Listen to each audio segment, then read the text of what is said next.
നമസ്കാരം. പ്രധാന വാർത്തകൾ. ലൈംഗിക അധിക്ഷേപ കേസിൽ ജാമ്യം ലഭിച്ചിട്ടും ബോബി ചെമ്മണ്ണൂരിന് ഹുങ്ക്. ജാമ്യ ബോണ്ടിൽ ഒപ്പുവെച്ചില്ല, ജയിലിൽ തുടരും. പുറത്തിറങ്ങാൻ കഴിയാത്ത തടവുകാരോട് ഐക്യദാർഢ്യം. ജയിലിന് മുന്നിൽ ബോബി ആരാധകരുടെ പ്രതിഷേധം. ക്രൂശിക്കരുത്. ഒരു ചെറിയൊരു തെറ്റാണ് അദ്ദേഹം ചെയ്തിട്ടുള്ളത്. വലിയൊരു തെറ്റെന്നൊന്നും പറയാൻ പറ്റില്ല. കോടതി തെറ്റുകാരനെന്ന് കണ്ടെത്തിക്കോട്ടെ. അതൊക്കെ താൽക്കാലികമാണ് മാം. അതിനൊന്നും സ്ഥിരതയില്ല മാം, സ്ഥിരതയില്ല. വസ്ത്രധാരണത്തിന്റെ പേരിൽ ആരെയും വിലയിരുത്തരുതെന്ന് ഹൈക്കോടതി.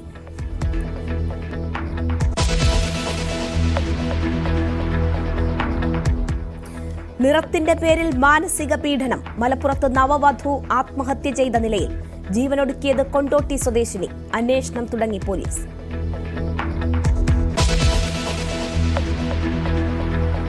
പത്തനംതിട്ട പീഡന കേസിൽ അറസ്റ്റ് തുടരുന്നു. വിദേശത്തുള്ള പ്രതികൾക്കായി അന്വേഷണം ശക്തം. ശാസ്ത്രീയ തെളിവുകളും ഫോൺ രേഖകളും കേന്ദ്രീകരിച്ച് പരിശോധന. പോക്സോ കേസിൽ നടൻ കൂട്ടിക്കൽ ജയചന്ദ്രന് മുൻകൂർ ജാമ്യമില്ല.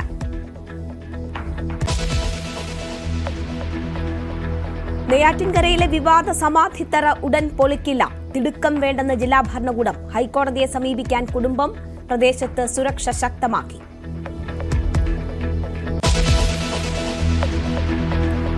വയനാട് ദുരന്തത്തിൽ കാണാതായവരെ മരിച്ചവരായി കണക്കാക്കി സഹായം നൽകാൻ സർക്കാർ. പട്ടിക തയ്യാറാക്കാൻ സമിതികളെ തീരുമാനിച്ച് റവന്യൂ വകുപ്പ്. ഇനിയും കണ്ടെത്താനുള്ളത് 32 പേരെ. പുനരധിവാസത്തിന് ഭൂമി ഏറ്റെടുക്കാമെന്ന വിധിക്കെതിരെ അപ്പീൽ നൽകി ഹാരിസൺസ് മലയാളം.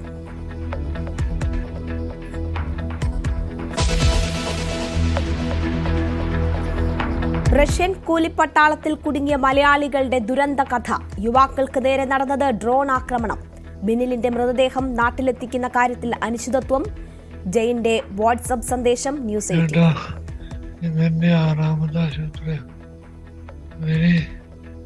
18 മാറ്റി വിട്ടോണ്ടിരിക്കും.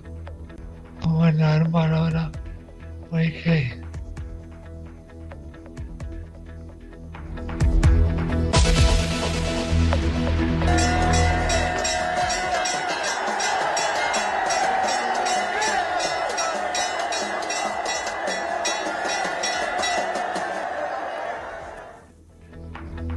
മകരവിളക്ക് തെളിഞ്ഞു. ദർശന പുണ്യം നേടി ഭക്തലക്ഷങ്ങൾ. സർവാഭരണ വിഭൂഷിതനായ അയ്യനെ കാണാൻ വൻ തിരക്ക്. മനം നിറഞ്ഞ അയ്യപ്പന്മാർ മലയിറങ്ങുന്നു.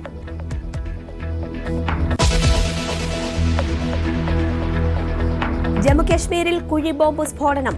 6 സൈനികർക്ക് പരിക്ക്. സ്ഫോടനം പതിവ് പട്രോളിംഗിനിടെ. പരിക്കേറ്റവരെ രജൌരിയിലെ സൈനികാശുപത്രിയിൽ പ്രവേശിപ്പിച്ചു.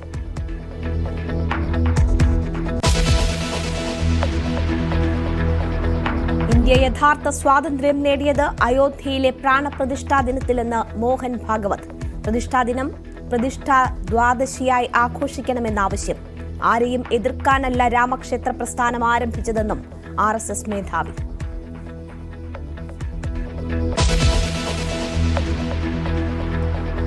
വാർത്തയിലേക്ക് വിശദമായി. നടി ഹണി റോസിനെതിരെ ലൈംഗിക അധിക്ഷേപം നടത്തിയ കേസിൽ ബോബി ചെമ്മണ്ണൂരിന് ജാമ്യം. ദ്വയാർത്ഥ പ്രയോഗങ്ങളാണ് ബോബി നടത്തിയതെന്നും ഏത് മലയാളിക്കും അത് മനസ്സിലാകുമെന്നും കോടതി നിരീക്ഷിച്ചു. കർശന ഉപാധികളോടെയാണ് കോടതി ജാമ്യം അനുവദിച്ചത്. അതേസമയം ജയിലിൽ നാടകീയ നീക്കങ്ങൾ നടത്തിയ ബോബി റിമാൻഡിൽ കഴിയുന്ന മറ്റ് തടവുകാർക്ക് ഐക്യദാർഢ്യം പ്രഖ്യാപിച്ച് പുറത്തിറങ്ങുന്നില്ലെന്ന് അഭിഭാഷകരെ അറിയിച്ചു. ജസ്റ്റിസ് PV കുഞ്ഞികൃഷ്ണന്റെ ബെഞ്ചാണ് ബോബി ചെമ്മണ്ണൂരിന് ജാമ്യം അനുവദിച്ചത്. ബോഡി ഷേമിംഗ് ഒരുവിധത്തിലും സമൂഹത്തിന് അംഗീകരിക്കാൻ കഴിയില്ലെന്ന് കോടതി പറഞ്ഞു. തടിച്ചത്, മെലിഞ്ഞത്, പൊക്കം കുറഞ്ഞത്, കൂടിയത്, കറുത്തത്, വെളുത്തത് തുടങ്ങി ഒരാളുടെ ശരീരത്തെക്കുറിച്ചുള്ള പരാമർശങ്ങൾ ഒഴിവാക്കണം. മറ്റുള്ളവരെക്കുറിച്ച് പരാമർശം നടത്തുമ്പോൾ എല്ലാവരും ജാഗ്രത പുലർത്തണമെന്നും കോടതി ചൂണ്ടിക്കാട്ടി. കർശന ഉപാധികളോടെയാണ് ജാമ്യം അനുവദിച്ചത്. സമാന കുറ്റകൃത്യം ആവർത്തിക്കരുത്, അന്വേഷണവുമായി സഹകരിക്കണം, സാക്ഷികളെ സ്വാധീനിക്കരുത്, വ്യവസ്ഥകൾ ലംഘിച്ചാൽ ജാമ്യം റദ്ദാക്കുമെന്നും കോടതി പറഞ്ഞു. ഹണി റോസിന് അസാമാന്യ കഴിവുകളൊന്നുമില്ലെന്ന ജാമ്യാപേക്ഷയിലെ പരാമർശത്തെ കോടതി കടുത്ത ഭാഷയിൽ വിമർശിച്ചു. തുടർന്ന് അഭിഭാഷകൻ ആ പരാമർശം പിൻവലിച്ചു. ബോബി ഇനി സോഷ്യൽ മീഡിയ ഉപയോഗിക്കില്ലെന്ന് ഉറപ്പ് നൽകാമോ എന്ന കോടതിയുടെ ചോദ്യത്തിന് ഇല്ലെന്ന മറുപടിയാണ് അഭിഭാഷകൻ B രാമൻപിള്ള നൽകിയത്. 3:30 പുറത്തിറങ്ങിയ ഉത്തരവ് ജില്ലാ ജയിലിൽ ഹാജരാക്കാഞ്ഞതിനാൽ ബോബി ചെമ്മണ്ണൂർ ഇന്ന് പുറത്തിറങ്ങിയില്ല. അതിനിടെ ജയിലിൽ നാടകീയ നീക്കമാണ് ബോബി ചെമ്മണ്ണൂർ നടത്തിയത്. റിമാൻഡ് കാലാവധി കഴിഞ്ഞിട്ടും സാങ്കേതിക പ്രശ്നങ്ങളിൽ കുരുങ്ങി പുറത്തിറങ്ങാൻ പറ്റാത്ത തടവുകാർക്ക് ഐക്യദാർഢ്യം പ്രഖ്യാപിച്ച് ജാമ്യം നടപ്പാക്കേണ്ടതില്ലെന്നാണ് ബോബി ചെമ്മണ്ണൂർ അഭിഭാഷകരെ അറിയിച്ചത്. അഭിഭാഷകരില്ലാതെയും ബോണ്ട് തുക കെട്ടിവയ്ക്കാൻ കഴിയാതെയും നിരവധി തടവുകാർ ജയിലിൽ തുടരുന്നുണ്ട്. അവർ പുറത്തിറങ്ങും വരെ താനും കാക്കനാട് ജയിലിൽ തുടരുമെന്നാണ് ബോബി ചെമ്മണ്ണൂരിന്റെ നിലപാട്. ന്യൂസ് 18 കൊച്ചി. മലപ്പുറം കൊണ്ടോട്ടി കീഴ്ശ്ശേരിയിൽ നവവധുവിനെ ആത്മഹത്യ ചെയ്ത നിലയിൽ കണ്ടെത്തി. കൊണ്ടോട്ടി സ്വദേശിനി 19-കാരി ഷഹാന മുംതാസാണ് മരിച്ചത്. നിറത്തിന്റെ പേരിൽ ഭർത്താവ് നിരന്തരം മാനസികമായി ഉപദ്രവിച്ചതാണ് ആത്മഹത്യയിലേക്ക് നയിച്ചതെന്ന് പെൺകുട്ടിയുടെ കുടുംബം ആരോപിക്കുന്നു. രാവിലെ 10 മണിയോടെയാണ് ഷഹാന മുംതാസിനെ വീട്ടിൽ മുറിക്കുള്ളിൽ തൂങ്ങിയ നിലയിൽ കണ്ടെത്തിയത്. ഉടൻ ആശുപത്രിയിലെത്തിച്ചെങ്കിലും ജീവൻ രക്ഷിക്കാനായില്ല. 2024 മെയ് 27-നായിരുന്നു ഷഹാനയും മൊറയൂർ സ്വദേശി അബ്ദുൽ വാഹിദും തമ്മിലുള്ള വിവാഹം. ഏതാനും ദിവസങ്ങൾക്ക് ശേഷം വാഹിദ് ഗൾഫിലേക്ക് പോയി. ഷഹാനയ്ക്ക് നിറം കുറവാണെന്ന് പറഞ്ഞ് വാഹിദ് ഫോണിലൂടെ നിരന്തരം കുറ്റപ്പെടുത്തിയിരുന്നുവെന്നും മാനസികമായി പീഡിപ്പിച്ചിരുന്നുവെന്നും ഷഹാനയുടെ കുടുംബം പറയുന്നു. ഇതേ തുടർന്നാണ് ഷഹാന ജീവനൊടുക്കിയത് എന്നാണ് ഇവരുടെ ആരോപണം. അപ്പം കുറച്ച് ദിവസമായിട്ട് ഞാൻ ഈ വിഷയമായിട്ട് ബന്ധപ്പെട്ട് ഞാൻ ഇടപെട്ടൊക്കെ ചെയ്തിരുന്നു. കാരണം ഈ കുട്ടീൻ്റെ കല്യാണം നിക്കാഹ് കഴിഞ്ഞിരുന്നു. 2024 മെയ് 27-നാണ് നിക്കാഹ് കഴിഞ്ഞത്. ഗൾഫ് മോങ്ങം ഇവിടെ മൊറയൂർ സ്വദേശി അബ്ദുൽ വാഹിദ് എന്ന ഒരു ആളായിരുന്നു പയ്യൻ. അപ്പം കളറില്ലാന്നാണ് പറയുന്നത്. പിന്നെ ഇംഗ്ലീഷ് സംസാരിക്കാൻ കഴിയില്ല. ഇപ്പോൾ സാധാരണ ഒരു മലയാളം മീഡിയത്തിൽ പഠിച്ചൊരു കുട്ടിക്ക് എത്ര ഇംഗ്ലീഷ് ഒരു +2 കഴിഞ്ഞൊരു കുട്ടിക്ക് എത്ര സംസാരിക്കാൻ കഴിയുന്നത് നമുക്ക് എല്ലാവർക്കും ഊഹിച്ചാൽ അറിയാവുന്നൊരു കാര്യമാണല്ലോ. അതൊക്കെ എത്ര സംസാരിക്കാൻ കഴിയുന്നുള്ളത്. അപ്പോൾ അതിന് ഒരു തുടർന്ന് പഠിച്ചുകൊണ്ടിരിക്കുകയാണ്. BSc maths. അത് BSc മാത്സ് എടുക്കുന്ന ആ കുട്ടി തീരെ മോശക്കാരിയല്ല. നിങ്ങൾക്കൊക്കെ അറിയുന്ന കാര്യമില്ല. ഗവൺമെൻറ് കോളേജിൽ അഡ്മിഷൻ കിട്ടണമെന്നുണ്ടെങ്കിൽ BSc മാത്സ് കിട്ടണമെന്നുണ്ടെങ്കിൽ അത്യാവശ്യം നല്ലോണം പഠിക്കണമല്ലോ. എന്നിട്ട് അത് കഴിഞ്ഞിട്ട് ഞങ്ങൾ ഇവൻ്റെ വൈഫിൻ്റെ തൊട്ടടുത്ത ഇവൻ്റെ വൈഫിൻ്റെ ഫാമിലി വഴിയാണ് ത്രൂ ആണ് ഇവർ ആ അലയൻസ് വരുന്നത്, നമുക്ക് ആ ബന്ധം വരുന്നത്. അപ്പോൾ അന്വേഷിച്ച സമയത്ത് തന്നെ ഇവരോട് പറഞ്ഞു, നിങ്ങൾ ശരിക്കും അന്വേഷിച്ചിട്ട് നിങ്ങൾ ഇത് നല്ല തൃപ്തി ഉണ്ടെങ്കിൽ ഇവർ പറഞ്ഞതിൻ്റെ പേരിലും നിങ്ങൾ ആ കല്യാണം ഉണ്ടാക്കേണ്ട, നിങ്ങൾക്ക് ഓക്കെ ആണെങ്കിൽ മാത്രം കല്യാണം ഉണ്ടാക്കിയത് ഇവൻ്റെ വാപ്പ, അതായത് കുട്ടീൻ്റെ വലിയാപ്പ അവരോട് പറഞ്ഞിട്ടുള്ള വിഷയമാണ്. നിറത്തിന്റെ പേരിലുള്ള വാഹിദിന്റെ കുറ്റപ്പെടുത്തലുകൾക്ക് വാഹിദിന്റെ രക്ഷിതാക്കൾ പിന്തുണ നൽകി. വിവാഹബന്ധം വേർപെടുത്താൻ നിർബന്ധിച്ചുവെന്നും ഷഹാനയുടെ കുടുംബം. ഉമ്മ, പിന്നെ വാപ്പ. ഈ കുട്ടീനോട് കഴിഞ്ഞ ഒരു 15 ദിവസം മുന്നേ ഞാൻ സംസാരിച്ചപ്പോൾ ഈ കുട്ടി എന്നോട് ചോദിച്ചു കുറേ സമയം കഴിഞ്ഞ് കുറേ കാര്യങ്ങളൊക്കെ പറഞ്ഞു. കുട്ടി ഈ കഥകളൊക്കെ ഞാൻ നിങ്ങളോട് പറഞ്ഞ കാര്യങ്ങൾ മുഴുവൻ ഈ കുട്ടീനോട് പറഞ്ഞ. മഞ്ചേരി മെഡിക്കൽ കോളേജിൽ പോസ്റ്റ്മോർട്ടം നടപടികൾ പൂർത്തിയാക്കി. നിലവിൽ അസ്വാഭാവിക മരണത്തിനാണ് കേസെടുത്തിട്ടുള്ളതെന്നും കുടുംബത്തിന്റെ പരാതി അന്വേഷിച്ച ശേഷം തുടർ നടപടികൾ സ്വീകരിക്കുമെന്നും കൊണ്ടോട്ടി പോലീസ് അറിയിച്ചു. ന്യൂസ് 18 മലപ്പുറം. പത്തനംതിട്ടയിൽ ദളിത് പെൺകുട്ടിയെ പീഡിപ്പിച്ച കേസിൽ അറസ്റ്റിലായവരുടെ എണ്ണം 44ആയി. പത്തനംതിട്ട, പന്തളം, മലയാലപ്പുഴ, ഇലവുംതിട്ട തുടങ്ങിയ സ്റ്റേഷനുകളിൽ 30 കേസുകൾ രജിസ്റ്റർ ചെയ്തു. വിദേശത്തുള്ള പ്രതികൾക്കായി അന്വേഷണം ഊർജിതമാക്കി. പത്തനംതിട്ട പീഡനക്കേസിൽ അറസ്റ്റ് നടപടികൾ തുടരുകയാണ്. ഇതുവരെ 44 പേരാണ് പിടിയിലായത്. പത്തനംതിട്ട പോലീസ് സ്റ്റേഷനിൽ രജിസ്റ്റർ ചെയ്തിട്ടുള്ള കേസുകളിൽ മാത്രം 27 പേർ അറസ്റ്റിലായി. പത്തനംതിട്ടയ്ക്ക് പുറമെ ഇലവുംതിട്ട, പന്തളം, മലയാലപ്പുഴ എന്നിവിടങ്ങളിൽ 30 കേസുകളുണ്ട്. കൂടുതൽ അറസ്റ്റുണ്ടാകുമെന്നാണ് പോലീസ് നൽകുന്ന സൂചന. പ്രതികളിൽ പലരും വിദേശത്തും ഇതര സംസ്ഥാനങ്ങളിലേക്കും കടന്നതിനാൽ അന്വേഷണം വ്യാപിപ്പിക്കും. പത്തനംതിട്ട ജനറൽ ആശുപത്രിയിലും നഗരപ്രദേശങ്ങളിലും പെൺകുട്ടി കൂട്ടബലാത്സംഗത്തിന് ഇരയായതായുള്ള വിവരം പ്രത്യേക അന്വേഷണ സംഘത്തിന് ലഭിച്ചു. ശാസ്ത്രീയ തെളിവുകളും ഫോൺ രേഖകളും കേന്ദ്രീകരിച്ചാണ് അന്വേഷണം മുന്നോട്ടു പോകുന്നത്. DIG അജിത ബീഗത്തിന്റെ മേൽനോട്ടത്തിലാണ് കേസ് അന്വേഷണം. ന്യൂസ് 18 പത്തനംതിട്ട. പോക്സോ കേസിൽ നടൻ കൂട്ടിക്കൽ ജയചന്ദ്രന് മുൻകൂർ ജാമ്യമില്ല. കൂട്ടിക്കൽ ജയചന്ദ്രന്റെ മുൻകൂർ ജാമ്യാപേക്ഷ ഹൈക്കോടതി തള്ളി. കോഴിക്കോട് കസബ പോലീസ് രജിസ്റ്റർ ചെയ്ത കേസിലാണ് നടപടി. തിരുവനന്തപുരം നെയ്യാറ്റിൻകരയിലെ വിവാദ സമാധി സ്ഥലം പൊളിച്ചു പരിശോധിക്കുന്ന കാര്യത്തിൽ തിടുക്കം വേണ്ടെന്ന നിലപാടിൽ ജില്ലാ ഭരണകൂടം. ഗോപൻ സ്വാമിയുടെ കുടുംബം കോടതിയെ സമീപിക്കാൻ ഒരുങ്ങുന്ന പശ്ചാത്തലത്തിലാണ് വിധിക്കായി കാത്തിരിക്കാനുള്ള ജില്ലാ ഭരണകൂടത്തിന്റെ തീരുമാനം. സ്ഥലത്ത് ക്രമസമാധാന പ്രശ്നങ്ങൾ ഉണ്ടാകാൻ ഇടയുണ്ടെന്ന മുന്നറിയിപ്പിന്റെ പശ്ചാത്തലത്തിൽ പോലീസ് നിരീക്ഷണം ശക്തമാക്കി. കാവുവിളാകം കൈലാസനാഥ ക്ഷേത്രത്തോട് ചേർന്നുള്ള ഗോപൻ സ്വാമിയുടെ സമാധി സ്ഥലം പൊളിച്ച് പരിശോധിക്കാനുള്ള പോലീസ് നീക്കം കുടുംബാംഗങ്ങളുടെയും ഹൈന്ദവ സംഘടനകളുടെയും പ്രതിഷേധത്തെ തുടർന്നാണ് തൽക്കാലത്തേക്ക് മാറ്റിവെച്ചത്. സമാധി സ്ഥലം പൊളിക്കുന്നതിനെതിരെ ഗോപൻ സ്വാമിയുടെ കുടുംബം ഹൈക്കോടതിയെ സമീപിക്കാൻ ഒരുങ്ങുകയാണ്. കോടതി വിധിയുടെ അടിസ്ഥാനത്തിൽ തുടർ നടപടികൾ മതിയെന്ന നിലപാടിലാണ് ജില്ലാ ഭരണകൂടം. അതേസമയം സമാധിസ്ഥലം പൊളിച്ച് മൃതദേഹം പുറത്തെടുത്ത് പോസ്റ്റ്മോർട്ടം നടപടികൾ പൂർത്തിയാക്കിയാലേ മരണത്തിലെ ദുരൂഹത നീങ്ങുമെന്ന് സബ് കളക്ടർ കുടുംബാംഗങ്ങളെ അറിയിച്ചു. ഹൈക്കോടതിയെ സമീപിക്കാനായി എത്ര ദിവസത്തെ സാവകാശം നൽകണമെന്ന കാര്യത്തിൽ ജില്ലാ കളക്ടറുടേതാകും അന്തിമ തീരുമാനം. കോൺക്രീറ്റ് കൊണ്ട് നിർമ്മിച്ച സമാധിസ്ഥലം അളക്കുന്നതുൾപ്പെടെയുള്ള നടപടികൾ നേരത്തെ ആരംഭിച്ചിരുന്നു. കഴിഞ്ഞ വ്യാഴാഴ്ച രാവിലെയാണ് നെയ്യാറ്റിൻകര ആറാലുമൂട് കാവുവിളാകം സിദ്ധൻ ഭവനിൽ ഗോപൻ സ്വാമി മരിച്ചത്. കിടപ്പിലായിരുന്ന ഗോപൻ സ്വാമി വ്യാഴാഴ്ച രാവിലെ മരിച്ചതിനെ തുടർന്ന് സമാധിയിരുത്തിയെന്നാണ് ഭാര്യ സുലോചനയും മക്കളായ രാജസേനനും സനന്ദനും ആദ്യം പറഞ്ഞത്. രാജസേനൻ പിന്നീട് ഈ മൊഴി മാറ്റി. പിതാവ് സമാധിയാകാൻ ആഗ്രഹിക്കുന്ന വിവരം തന്നോട് പറഞ്ഞുവെന്നും അദ്ദേഹത്തിന്റെ ആഗ്രഹപ്രകാരമാണ് സമാധി ഇരുത്തിയതെന്നുമായിരുന്നു രണ്ടാമത് നൽകിയ മൊഴി. ന്യൂസ് 18 തിരുവനന്തപുരം. വയനാട് അമരക്കുനിയിൽ ഇറങ്ങിയ കടുവയെ പിടികൂടാൻ തീവ്ര ശ്രമം നടക്കുകയാണ്. കടുവയെ പിടികൂടാൻ സ്ഥാപിച്ച കൂടിന് സമീപം കടുവയെത്തി. രാവിലെ ആടിനെ കൊന്ന ഊട്ടിക്കവലയിലെ ബിജുവിന്റെ വീട്ടിലാണ് കൂട് വെച്ചിരിക്കുന്നത്. പ്രദേശത്തെ റോഡുകൾ ബ്ലോക്ക് ചെയ്തു. MS അനീഷ് കുമാർ വാർത്തയുടെ വിശദാംശങ്ങളുമായി ചേരുകയാണ്. അനീഷ്, തീവ്ര ശ്രമമാണ് കടുവയെ പിടികൂടാനായി അവിടെ നടക്കുന്നതെന്ന് മനസ്സിലാക്കുന്നു. ജനങ്ങൾ അത്രമേൽ ഭയപ്പാടിലായിരുന്നു. അവിടെ രാത്രി തന്നെ മയക്കുവെടി വെക്കാനുള്ള സാധ്യതകളുണ്ടോ, സാഹചര്യമുണ്ടോ എന്നാണ് നമുക്ക് ലഭ്യമാകുന്ന വിവരങ്ങൾ.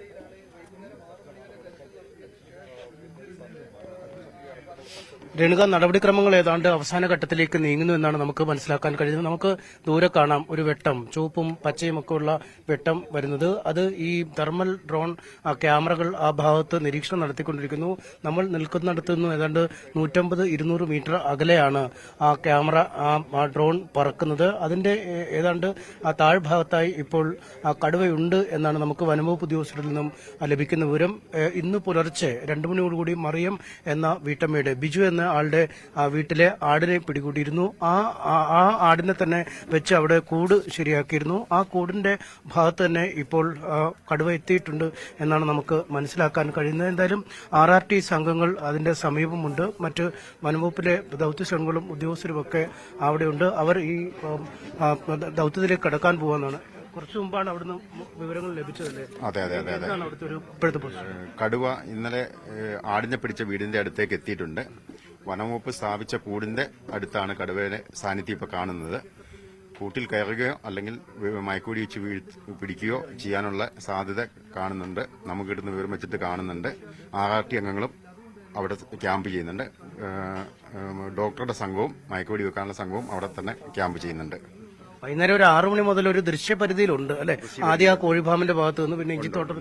ഈ ഒരു 450 മീറ്റർ ചുറ്റളവിൽ തന്നെ, ആടിനെ പിടിച്ച 450 മീറ്റർ ചുറ്റളവിൽ തന്നെ കടുവയുടെ സാന്നിധ്യമുണ്ട്. വൈകുന്നേരം ഒരു 6 മണിക്ക് ശേഷം നടന്നു പോകുന്നൊക്കെ കണ്ടിരുന്നു. നടന്നു പോകുന്നൊക്കെ കണ്ടിരുന്നു. ഡ്രോൺ ഉപയോഗിച്ചുള്ള തെരച്ചിലിൽ വ്യക്തമായി തന്നെ കടുവ ഈ വീടിന്റെ അടുത്തേക്ക് എത്തുന്നത് കാണാമായിരുന്നു. ഒരു പ്രതീക്ഷ അല്ലെ, പ്രതീക്ഷയ്ക്കുള്ള ഒരു ദിനമാണെന്ന് കരുതാം. കാരണം ആളുകളൊക്കെ ഇരിക്കുന്ന കാണാം. ഈ അമ്മമാരും ഒക്കെ ഒരു ആശങ്കപ്പെട്ടു. കാരണം അവരുടെ കന്നുകാലി തൊഴുത്തുകളിലുള്ള പശുക്കളും ആടും ഒക്കെയുള്ള ഒരു സാഹചര്യമുണ്ട്. അവയൊക്കെ ഈ കടുവയുടെ ആക്രമണത്തിൽ കൊല്ലപ്പെടാൻ കഴിയുന്ന ഒരു സാഹചര്യം നിലനിൽക്കുകയാണ്. കഴിഞ്ഞ ഏതാനും ദിവസങ്ങൾക്കുള്ളിൽ 4 ആടുകളെയാണ് ഇതിനകം ഈ കടുവ വകവരുത്തിയിരിക്കുന്നത്. പക്ഷേ ഏറ്റവും വലിയ പ്രത്യേകത, ഈ ആടുകളെ കൊല്ലുന്നെങ്കിൽ പോലും അവയെ ഭക്ഷിക്കാൻ ഈ കടുവയ്ക്ക് കഴിയുന്നില്ല. പലപ്പോഴും ഈ ആട്ടിൻകൂട്ടിൽ നിന്നും ബഹളം കേട്ട് ആളുകൾ എത്തുമ്പോൾ വളരെ പെട്ടെന്ന് തന്നെ അവ രക്ഷപ്പെടുന്ന ഒരു സാഹചര്യം. അതുകൊണ്ട് തന്നെ കഴിഞ്ഞ ഏതാനും ദിവസങ്ങളെ ഭക്ഷണം കഴിക്കാതെ അവശനിലയിലേക്ക് ഈ കടുവ മാറിയിട്ടുണ്ട് എന്നാണ് വനംവകുപ്പ് ഉദ്യോഗസ്ഥർ പറയുന്നത്. പകൽ സമയങ്ങളിൽ ചതുപ്പ് സ്ഥലങ്ങളിലും മറ്റും പോയി വെള്ളം മാത്രം കുടിച്ചാണ് കഴിഞ്ഞ ഏതാനും ദിവസങ്ങളായി ജീവിക്കുന്നത്. അതുകൊണ്ട് തന്നെ ഇന്നലെ ആക്രമണം നടത്തിയ അതേ സ്ഥലത്ത് കടുവ എത്തുമെന്നൊരു കണക്കുകൂട്ടൽ ഉദ്യോഗസ്ഥർക്കുണ്ടായിരുന്നു. എന്തായാലും അതേ രീതിയിൽ തന്നെ ആ സ്ഥലത്തേക്ക് എത്തിയിരിക്കുന്നു. ഒരുപക്ഷെ ആ കൂട്ടിനുള്ളിൽ ഇന്നലെ വകവരുത്തിയ ആ ആടിനെ ഭക്ഷിക്കാൻ എത്തുമെന്നൊരു കണക്കൂട്ടലുണ്ട്. ആ കൂടിനടുത്ത് തന്നെ ഉണ്ട്. ഒരുപക്ഷെ അവിടേക്ക് കയറി ഇതിനെ ഭക്ഷിക്കാൻ വന്നാൽ ആ കൂടിനകത്ത് അത് കെണിയിൽപ്പെടും, അല്ലെങ്കിൽ മയക്കുവെടി വെച്ച് പിടികൂടാം എന്നൊരു പ്രതീക്ഷയിൽ തന്നെയാണ് ഇപ്പോൾ RRT സംഘം അവിടെ നിലയുറപ്പിച്ചിരിക്കുന്നത്. ഡോക്ടർ അരുൺ സഖറിയുടെ നേതൃത്വത്തിലുള്ള ഉദ്യോഗസ്ഥർ അവിടെ ഉണ്ട്. മറ്റ് DF അടക്കമുള്ള ഉന്നത ഉദ്യോഗസ്ഥരും ആ സ്ഥലത്ത് തന്നെ തമ്പടിച്ചിരിക്കുന്നു. എന്തായാലും ഇന്ന് രാത്രി, അർദ്ധരാത്രിക്കുള്ളിൽ ഈ ദൌത്യം വിജയകരമായി പൂർത്തിയാക്കാൻ കഴിയുമെന്ന ഒരു പ്രതീക്ഷ തന്നെയാണ് വനംവകുപ്പിന് ഉള്ളത്.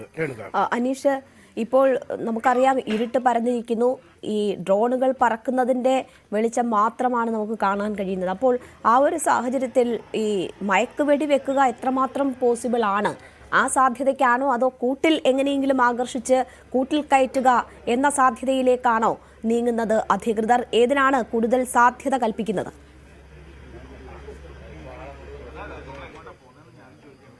എന്തായാലും ഈ കടുവ ഉള്ളതിന്റെ 50 മീറ്റർ അടുത്ത് തന്നെ ഉദ്യോഗസ്ഥർ RRT സംഘം നിലയുറപ്പിച്ചിട്ടുണ്ട് എന്നാണ് വ്യക്തമാകുന്നത്. ഈ രാത്രിയിൽ തന്നെ പറ്റുമെങ്കിൽ വെടിവെക്കും എന്നാണ് ഉദ്യോഗസ്ഥർ പറയുന്നത്. ഈ കൂടിനകത്തേക്ക് കയറാനുള്ള സാധ്യതകൾ എങ്ങനെയാണ് ഈ ഘട്ടത്തിൽ അവിടുന്ന്? ഈ ഘട്ടത്തിൽ രാവിലെ ഇര പിടിച്ച ആ കൂടിന്റെ അടുത്ത് തന്നെ കടുവ വന്നിട്ടുണ്ട്. അത് ഡ്രോൺ നിരീക്ഷണത്തിലൂടെ കണ്ടെത്തി ഇന്ന് ലൊക്കേറ്റ് ചെയ്തിട്ടുണ്ട്. അതുപോലെ RRT ടീമും മറ്റു മയക്കുവെടി വിദഗ്ധരായ ഡോക്ടർമാരും സംഘങ്ങളൊക്കെ ജാഗരൂകരായി നിൽപ്പുണ്ട്. അപ്പം ഇത് 9 ദിവസമായി ഇവിടെ കടുവ കണ്ടിട്ട് ഇതുവരെ അതിനെ ലൊക്കേറ്റ് ചെയ്തില്ല. ഇപ്പോഴാണ് കൃത്യമായി ലൊക്കേറ്റ് ചെയ്തത്. അപ്പോൾ ഇന്ന് തന്നെ കടുവയെ ഒന്നിലെ പിടിവീഴും അല്ലെ മയക്കുവെടി വയ്ക്കുമെന്ന ശുഭാപ്തി വിശ്വാസത്തിലാണ് ഞങ്ങളുള്ള. ആ ശുഭവാർത്ത കേൾക്കുന്നതിനായി ഞങ്ങൾ ഈ പരിസരവാസികളൊക്കെ ഇവിടെ ഉറക്കമൊഴിച്ച് ഇരിക്കുകയാണ്. ഇന്നെങ്കിലും അത് സംഭവിക്കട്ടെ. ഞങ്ങളുടെ ഭീതി രാത്രി വെടിവെക്കുന്നതിന് മറ്റു തടസ്സമില്ലെന്നാണ് വനംവകുപ്പ് നേരത്തെ പറഞ്ഞത്. അതെ, രാത്രി കടുവേനെ മയക്കുവെടി വയ്ക്കുന്ന യാതൊരു ബുദ്ധിമുട്ടും ഇല്ലെന്നാണ് പറഞ്ഞത്. പകല് കടുവേനെ കാണാൻ സാധിച്ചിട്ടില്ല. ഇപ്പൊ രാത്രി ആയപ്പോഴാണ് അതുപോലെ തെർമൽ സ്കാനർ കൃത്യമായ അതിന്റെ മൂവ്മെന്റും കാര്യങ്ങളും കാണുന്നുണ്ട്. അക്കരെ കുന്നേലേക്ക് കടന്നായിരുന്നു, അത് വീണ്ടും ഇക്കരയ്ക്ക് നമ്മുടെ കൂടിന്റെ പരിസരത്തേക്ക് വന്നിട്ടുണ്ട്. അപ്പോൾ RRT ടീമുകളെല്ലാം നിരീക്ഷിച്ചുകൊണ്ടിരിക്കുകയാണ്. അനുകൂല സാഹചര്യം കിട്ടിക്കഴിഞ്ഞാൽ അവര് അതിനെ കീഴടക്കുമെന്ന് തന്നെയാണ് ഞങ്ങളുടെ ശുഭപ്രതീക്ഷ. രേണുകേതാണ്. കാരണം ഈ പുലർച്ചെ 2 മണിയോടുകൂടിയാണ് ഇന്ന് ആ ബിജുവിന്റെ വീട്ടിലെ ആടിനെ ഈ കടുവ വകവരുത്തിയത്. അതിനുശേഷം ഏതാണ്ട് 450 മീറ്റർ ചുറ്റളവിൽ മാത്രമാണ് കടുവ പോയത്. ആദ്യം താഴെയുള്ളൊരു കാപ്പിത്തോട്ടത്തിലേക്ക് പോകുന്നു, പിന്നീട് ഒരു ചതുപ്പ് സ്ഥലത്തേക്ക് പോകുന്നു, അതിനുശേഷം ഒരു ഇഞ്ചിത്തോട്ടത്തിലേക്ക് പോകുന്നു, പിന്നീട് ഒരു കോഴി ഫാം നിലനിൽക്കുന്ന സ്ഥലത്ത് ഒരു തൊഴുത്തിനടുത്ത് വരുന്നു, പിന്നീട് ബിജുവിന്റെ വീടിന്റെ ഭാഗത്തേക്ക് തന്നെ വീണ്ടും വരുന്നു. കാരണം അതിന് ഭക്ഷണം ലഭിക്കാത്ത ഒരു സാഹചര്യമുണ്ട്. ഈ ആടിനെ വകവരുത്തി ആക്രമിച്ചതിനെക്കുറിച്ച് കൃത്യമായ ധാരണയുണ്ട്. അതുകൊണ്ട് ആ സ്ഥലത്തേക്ക് തന്നെ വീണ്ടും മടങ്ങിയെത്തുകയാണ് ചെയ്തത്. രാവിലെ തന്നെ വനംവകുപ്പ് ഉദ്യോഗസ്ഥർ പ്രകടിപ്പിച്ച ശുഭാപ്തി വിശ്വാസം ഈ സ്ഥലത്തേക്ക് തന്നെ വീണ്ടും കടുവ മടങ്ങി വരുന്നതിനും ഇര തേടുന്നതിനുമുള്ള സാധ്യതകളുണ്ട്. അങ്ങനെയെങ്കിൽ ആ കൂട്ടിൽ നമ്മൾ രാവിലെയൊക്കെ ദൃശ്യങ്ങളിൽ കാണിച്ച പോലെ ആ വലിയ തള്ളയാടിനെ ആ സ്ഥലത്ത് ആ കെണിയിൽ ആക്കി ആ കൂടിനകത്ത് വെച്ചിട്ടുണ്ട്. ആ കൂടിനകത്തേക്ക് കയറി ഈ ആടിനെ എടുക്കാൻ തീരുമാനിച്ചാൽ അപ്പോൾ തന്നെ കൂടടയുകയും ഉദ്യോഗസ്ഥരുടെ കൈവശം ഈ കടുവ എത്തുകയും ചെയ്യും. നേരത്തെ ആദ്യഘട്ടത്തിലൊക്കെ കൂട്ടിൽ വെച്ച് തന്നെ പിടികൂടാനുള്ളൊരു ആലോചനയായിരുന്നു ഉണ്ടായിരുന്നത്. പക്ഷേ നാട്ടുകാരുടെ ഭാഗത്തു നിന്നൊക്കെ വലിയ എതിർപ്പുകൾ, ഈ കൂട്ടിലടച്ച് പിടികൂടുന്നതിനപ്പുറം മറ്റ് രീതിയിലേക്ക് ഇത് മാറ്റണം, അതായത് ഈ വെടിവെച്ച് പിടികൂടുന്നതിനുള്ള നടപടിക്രമത്തിലേക്ക് അധികൃതർ കിടക്കണമെന്നൊരു ആവശ്യം മുന്നോട്ട് വെച്ച സാഹചര്യത്തിലാണ് വെടിവെച്ച് തന്നെ പിടികൂടാനുള്ള ഒരു ഒരുക്കം. എന്തായാലും അവസാന നിമിഷങ്ങളാണ്, നിർണായക സമയങ്ങളാണ്. ദൃശ്യപരിധിയിൽ തന്നെ ഉദ്യോഗസ്ഥർ നിലയുറപ്പിച്ചിരിക്കുന്നു. മയക്കുവെടി വിദഗ്ധരടക്കമുള്ള ആളുകളും അവിടെ നിലയുറപ്പിച്ചിരിക്കുന്നു. ഏത് നിമിഷവും നമുക്ക് നമ്മൾ നിൽക്കുന്ന സ്ഥലത്തു നിന്നും ഒരു 150 മീറ്റർ അകലെ ഒരു ശുഭവാർത്ത കേൾക്കാം. എന്നെ അവസാന നിമിഷത്തിലേക്ക് കിടക്കുന്നു എന്നാണ് വിവരങ്ങൾ കിട്ടുന്നത്. അവസാന നിമിഷം കിടക്കുന്നു എന്ന് പറഞ്ഞാൽ ഞങ്ങൾക്ക് ഒരു കൂടിന്റെ അടുത്ത് കടുവ എത്തിയെന്നാണ് ഇപ്പോൾ പറഞ്ഞ പ്രതീക്ഷയിലുള്ളത്. അപ്പൊ ഇന്നും നമ്മൾ കൂട്ടിൽ കടുവ ഉൾപ്പെട്ടിട്ടില്ല, അല്ലെങ്കിൽ വനം വകുപ്പ് ഉദ്യോഗസ്ഥർ അതിനെ മയക്കുവെടി വെച്ച് പിടിച്ചിട്ടില്ലെങ്കിൽ നാളെ ഇക്കാണുന്ന പ്രക്ഷോഭമൊന്നും ആയിരിക്കില്ല, വളരെ ഗുരുതരമായിരിക്കും സ്ഥിതി. കാരണം നിങ്ങൾ കണ്ടതാണ് പുൽപ്പുള്ളി പോളിയേട്ടം മരിച്ചപ്പോൾ ഒക്കെ കഴിഞ്ഞ വർഷം നടന്ന സംഭവങ്ങൾ. അതിലൊക്കെ വളരെ ഭീകരമായിരിക്കും. കാരണം ഞങ്ങൾ ഇവിടെ എല്ലാവരും ക്ഷീരകർഷകരാണ്. നിങ്ങൾ വീട്ടിൽ അടച്ചിരുന്നോ എന്ന് പറഞ്ഞാൽ എത്ര ദിവസം മനുഷ്യന് അടച്ചിരിക്കാൻ പറ്റും? രാവിലെ കുട്ടികളെ സ്കൂളിൽ വിടുന്നവര് നമ്മളിക്കുന്ന ഈ നിൽക്കുന്ന വീട്ടിലെ ചേച്ചി 3 മണിക്ക് എണീറ്റ് അതിന് പണികൾ തുടങ്ങുന്നതാണ്. അപ്പൊ നമുക്ക് കടുവാഭീതിയിൽ ഒരിക്കലും ജീവിക്കാൻ പറ്റില്ല. അതിന് ശാശ്വതമായ പരിഹാരം കണ്ടെത്തിയേ തീരൂ. പുറത്തെ പണി നടക്കുന്നില്ലല്ലേ? കുരുമുളക് തോട്ടത്തിലും അല്ല കാപ്പി പറിക്കാൻ ഒരു മനുഷ്യനെ കിട്ടുന്നില്ല. നമ്മുടെ ഇവിടെയൊക്കെ കാപ്പി കർഷകരും കുരുമുളക് പറിക്കാനായിട്ടില്ല, കാപ്പി കർഷകരാണ്. ആരും പണിക്ക് വരുന്നില്ല. ഇന്നിപ്പോ നമ്മുടെ ഇവിടെ ഇന്നലെ തൊഴിലുറപ്പ് തൊഴിലാളികൾ ഒരു റോഡിന്റെ പണി ഇന്ന് പൂർത്തിയാക്കേണ്ടതാണ്. ഈ കടുവയുടെ പ്രശ്നം കാരണം അത് നടന്നിട്ടില്ല. വളരെ ബുദ്ധിമുട്ടാണ് ഇവിടെ. ഈ ആടിനെ മാത്രമാണ് പിടിച്ചുകൊണ്ടിരിക്കുന്നത്. ഈ പശു കർഷകരൊക്കെ ഒരു ടെൻഷനിലായിരിക്കും. പശു കർഷകർക്ക് രാവിലെ അവർ പശുവിനെ കറക്കണം, പുല്ലുവെട്ടാ പോകാതിരിക്കാൻ പറ്റില്ലല്ലോ. എത്ര ദിവസം നമ്മൾ വീട്ടിൽ അടച്ചിരിക്കുന്നു പറഞ്ഞത് എത്ര ദിവസം നമ്മൾ അടച്ചിരിക്കും എന്ന് പറയാൻ പറ്റില്ലല്ലോ. അപ്പൊ അതിന് എന്താണെങ്കിലും നാളെ ഇന്ന് രാത്രി പരിഹാരം കണ്ടിട്ടില്ലെങ്കിൽ നാളെ പ്രക്ഷോഭത്തിന് ഇറങ്ങുമെന്നുള്ളതിന് ഒരു സംശയമില്ല. അമ്മ എങ്ങനെയാണ് ഈ പുറത്തേക്ക് ഇറങ്ങാൻ തന്നെ പേടിയുണ്ടോ ഇപ്പൊ? എനിക്ക് പേടിയുണ്ട് മുറ്റത്തിറങ്ങാൻ. ഇന്ന് രാവിലെ തൊട്ട് ഞാൻ ഇന്ന് പുല്ല് പറിക്കാനൊന്നും പോയില്ല പശുവിന്. ഇവിടെ ഉള്ളതൊക്കെ വെട്ടിക്കൊടുത്തതേ ഉള്ളൂ. അല്ലെങ്കിൽ രാവിലെ എണീറ്റ് ഇറങ്ങുന്നു. രാവിലെ കൊച്ചുങ്ങളൊക്കെ പോയി കഴിയുമ്പോ പുല്ല് പറിക്കാൻ കണ്ടത്തിലൊക്കെ പോവാ. കണ്ടമെല്ലാം കാട് കയറി കിടക്കുവാണ്. എന്നാലും അവിടെയൊക്കെ പോയി പുല്ല് വെട്ടിക്കൊണ്ടുവരും. ഇത് എത്രയും പെട്ടെന്ന് ഇതിനെ പിടിച്ച് കൂട്ടിലാക്കിയാലല്ലേ ഞങ്ങൾക്ക് പുറത്തോട്ട് ഇറങ്ങാൻ പറ്റുള്ളൂ. ഇതിപ്പോ എല്ലാവരെയും ബാധിക്കുന്ന പ്രശ്നമാണ്. ഇപ്പൊ കുട്ടികളിരിക്കുന്ന അവർക്ക് സ്കൂള് പഠിത്തം അല്ലേ? നിങ്ങളൊക്കെ സ്കൂളിൽ പോകുന്നുണ്ടോ? എങ്ങനെയാ? പോകുന്നുണ്ട്. ഇന്ന് അവധിയായിരുന്നു. അതെ. ഇന്നലെ നിങ്ങൾക്ക് പഠിത്തം ഉണ്ടായിരുന്നോ? ഇന്നലെ ഉണ്ടായിരുന്നു. ഇനിയിപ്പോ ഇത് മുന്നോട്ട് പോയ പ്രശ്നമാണ്. മുന്നോട്ട് പോയ പ്രശ്നമാണ്. സ്കൂളിൽ പോകാനൊക്കെ പാടാണ്. പിന്നെ കടുവ വീതിയിൽ തന്നെ ജീവിക്കേണ്ടി വരും. അതൊക്കെ പാടാണ്. ഇതാണ് ഈ രാത്രി ആയിട്ടും ആളുകൾ വളരെ പ്രതീക്ഷയോടുകൂടി കാത്തിരിക്കുകയാണ്. ഇവിടെ എല്ലാ തരത്തിലുമുള്ള ആൾക്കാരുണ്ട്. കർഷകർക്ക് പകല് അവരുടെ ജോലിക്ക് പോകാൻ പറ്റുന്നില്ല, കൃഷിയിടങ്ങളിലേക്ക് ഇറങ്ങാൻ പറ്റുന്നില്ല. പ്രത്യേകിച്ചും ക്ഷീര കർഷകർ ഏറെയുള്ള ഒരു മേഖലയാണ്. അവിടെ അവരുടെ ജീവിതം അക്ഷരാർത്ഥത്തിൽ സ്തംഭിക്കുന്ന അവസ്ഥയിലേക്ക് കാര്യങ്ങൾ നീങ്ങുന്നു. ഒരു ശുഭകരമായ വാർത്ത ഈ നമ്മൾ നിൽക്കുന്നിടത്തു നിന്നും 10-200 മീറ്റർ താഴെയുള്ള ബിജുവിന്റെ വീടിന്റെ തൊഴുത്തിന്റെ ഭാഗത്തു നിന്നും വരും എന്നൊരു പ്രതീക്ഷ തന്നെയാണ് നമ്മൾക്കുള്ളത്. RRT സംഘം ദൃശ്യ പരിധിയിൽ തന്നെ നിലനിൽക്കുന്നു. ഡ്രോൺ ക്യാമറകൾ അന്തരീക്ഷത്തിലൂടെ പറന്നു ഓരോ നിമിഷവും ഈ കടുവയുടെ ചലനങ്ങൾ നിരീക്ഷിച്ചുകൊണ്ടിരിക്കുന്നു. ഏത് നിമിഷവും ഒരു വാർത്ത അവിടെ നിന്നും ഇവിടേക്ക് എത്താം. ശരി, എന്തായാലും ആളുകളെല്ലാം പ്രതീക്ഷയോടുകൂടി കാത്തിരിക്കുകയാണ്. ഇന്ന് രാത്രിയെങ്കിലും കടുവയെ പിടികൂടണം, അല്ലെങ്കിൽ നാളെ വലിയ ശക്തമായ പ്രതിഷേധത്തിന് വേദിയൊരുങ്ങും എന്നത് അവർ പറയുന്നു. അത്രമാത്രം ജനങ്ങൾ ആശങ്കയിലാണ്. മറ്റ് കൃഷിയിടങ്ങളിൽ പോലും പോകാതെ മുറിക്കുള്ളിൽ അടച്ച് കഴിയുകയാണ് ദിവസങ്ങളായി അവർ. അതുകൊണ്ട് തന്നെ കടുവയെ ഇന്നെങ്കിലും പിടികൂടണം എന്നതാണ് അവർക്ക് പറയാനുള്ളത്. അവിടെ തീവ്ര പരിശ്രമം കടുവയെ പിടികൂടാൻ നടക്കുന്നു. ആധുനിക സംവിധാനങ്ങളുള്ള തെർമൽ സ്കാനർ, ക്യാമറ പിടിപ്പിച്ച ഡ്രോണൊക്കെ ഉപയോഗിച്ചുകൊണ്ട് കടുവയെ നിരീക്ഷിച്ചുകൊണ്ടിരിക്കുകയാണ്. സാധ്യമായ ഏറ്റവും അനുകൂലമായ സാഹചര്യത്തിൽ മയക്കുവെടി വെക്കാനോ അല്ലെങ്കിൽ കൂട്ടിലേക്ക് ആകർഷിക്കാനോ ഉള്ള ശ്രമമാണ് അവിടെ നടക്കുന്നത്. MS അനീഷ് കുമാറാണ് വിവരങ്ങൾ നൽകിയത്. ഒരുപക്ഷെ നമുക്ക് ഈ ബുള്ളറ്റിനിൽ തന്നെ ഒരുപക്ഷെ നല്ലൊരു വാർത്ത, ആളുകളെ ആശ്വാസം നൽകുന്നൊരു വാർത്ത അവിടെ നിന്ന് ലഭിക്കുമെന്ന് പ്രതീക്ഷിക്കാം. അപ്പോഴേക്ക് തിരിച്ചെത്താം. മറ്റൊരു വാർത്തയിലേക്ക് പോവുകയാണ്.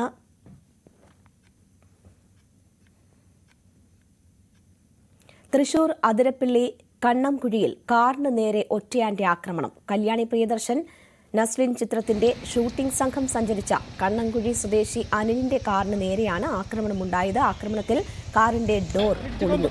ഷൂട്ടിങ്ങിനായി ആളുകളുമായി ലൊക്കേഷനിലേക്ക് വരുന്നതിനിടെ രാവിലെ 6:00 ആക്രമണം.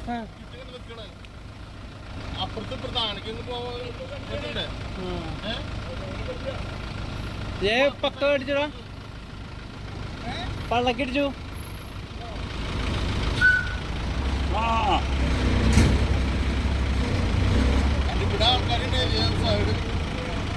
പോയാ കയറിപ്പോയാ.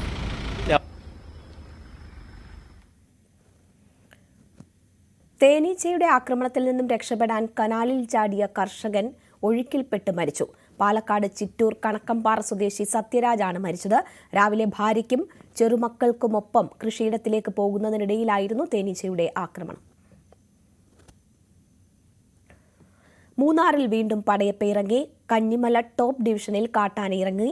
മേഖലയിലെ കൃഷിയിടങ്ങളിൽ ആന നാശം വിതച്ചു. ദിവസങ്ങളായി മൂന്നാറിലെ വിവിധ മേഖലകളിൽ പടയപ്പ പതിവായി ഇറങ്ങുന്നുണ്ട്. നിലവിൽ ആന കാട്ടിലേക്ക് മടങ്ങിയെങ്കിലും രാത്രികാലങ്ങളിൽ വീണ്ടും ഇറങ്ങുമെന്ന ആശങ്കയിലാണ് നാട്ടുകാർ.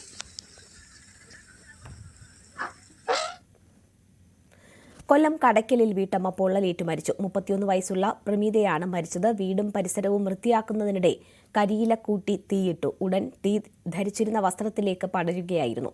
നിലവിളി കേട്ട അയൽക്കാർ ഓടിയെത്തി ആശുപത്രിയിലെത്തിച്ചെങ്കിലും മരണം സംഭവിച്ചു. ഇടവേള.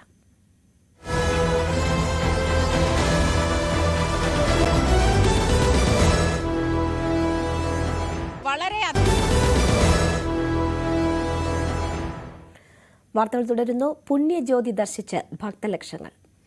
സംക്രമസന്ധ്യ നിങ്ങൾക്കായി സമർപ്പിക്കുന്നത് മിൽമാഗി. വ്രതശുദ്ധിയുടെയും നന്മയുടെയും നാളുകൾ പരിശുദ്ധമാക്കാം മിൽമയ്ക്കൊപ്പം.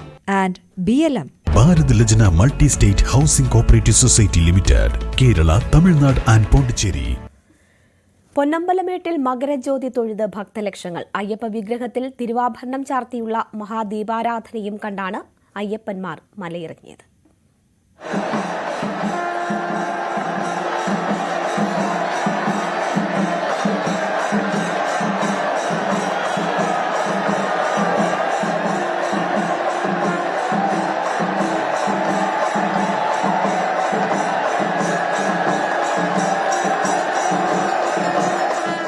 തിരുവാഭരണ വിഭൂഷിതനായ അയ്യപ്പന് ദീപാരാധന നടത്തിയ ശേഷം 6:42 നട തുറന്നു.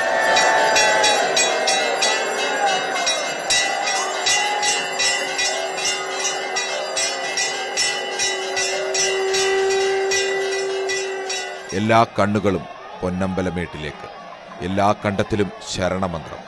കാത്തുനിന്ന് കൈകൂപ്പി കറുപ്പണിഞ്ഞ പുരുഷാരം, ശരണമന്ത്രസാന്ദ്രമായി സന്നിധാനം. നിമിഷങ്ങൾക്കുള്ളിൽ കണ്ണും മനസ്സും നിറച്ച് മകരജ്യോതി ദർശനം. ഒരു വർഷത്തെ കാത്തിരിപ്പിന്റെ പുണ്യവുമായി ഭക്തർ.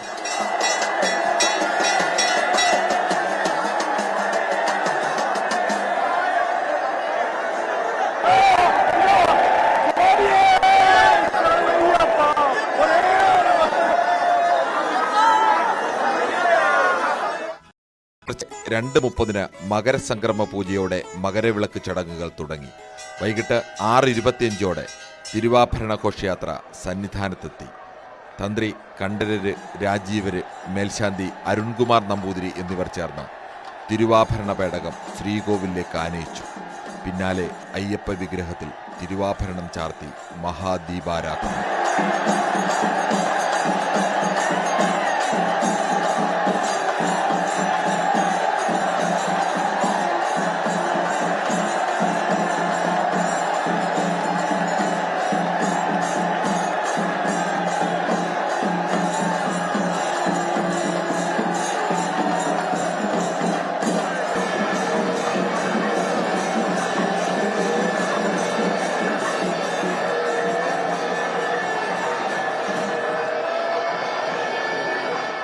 കർശന സുരക്ഷാ ക്രമീകരണങ്ങളാണ് ശബരിമലയിൽ ഒരുക്കിയിരുന്നത്.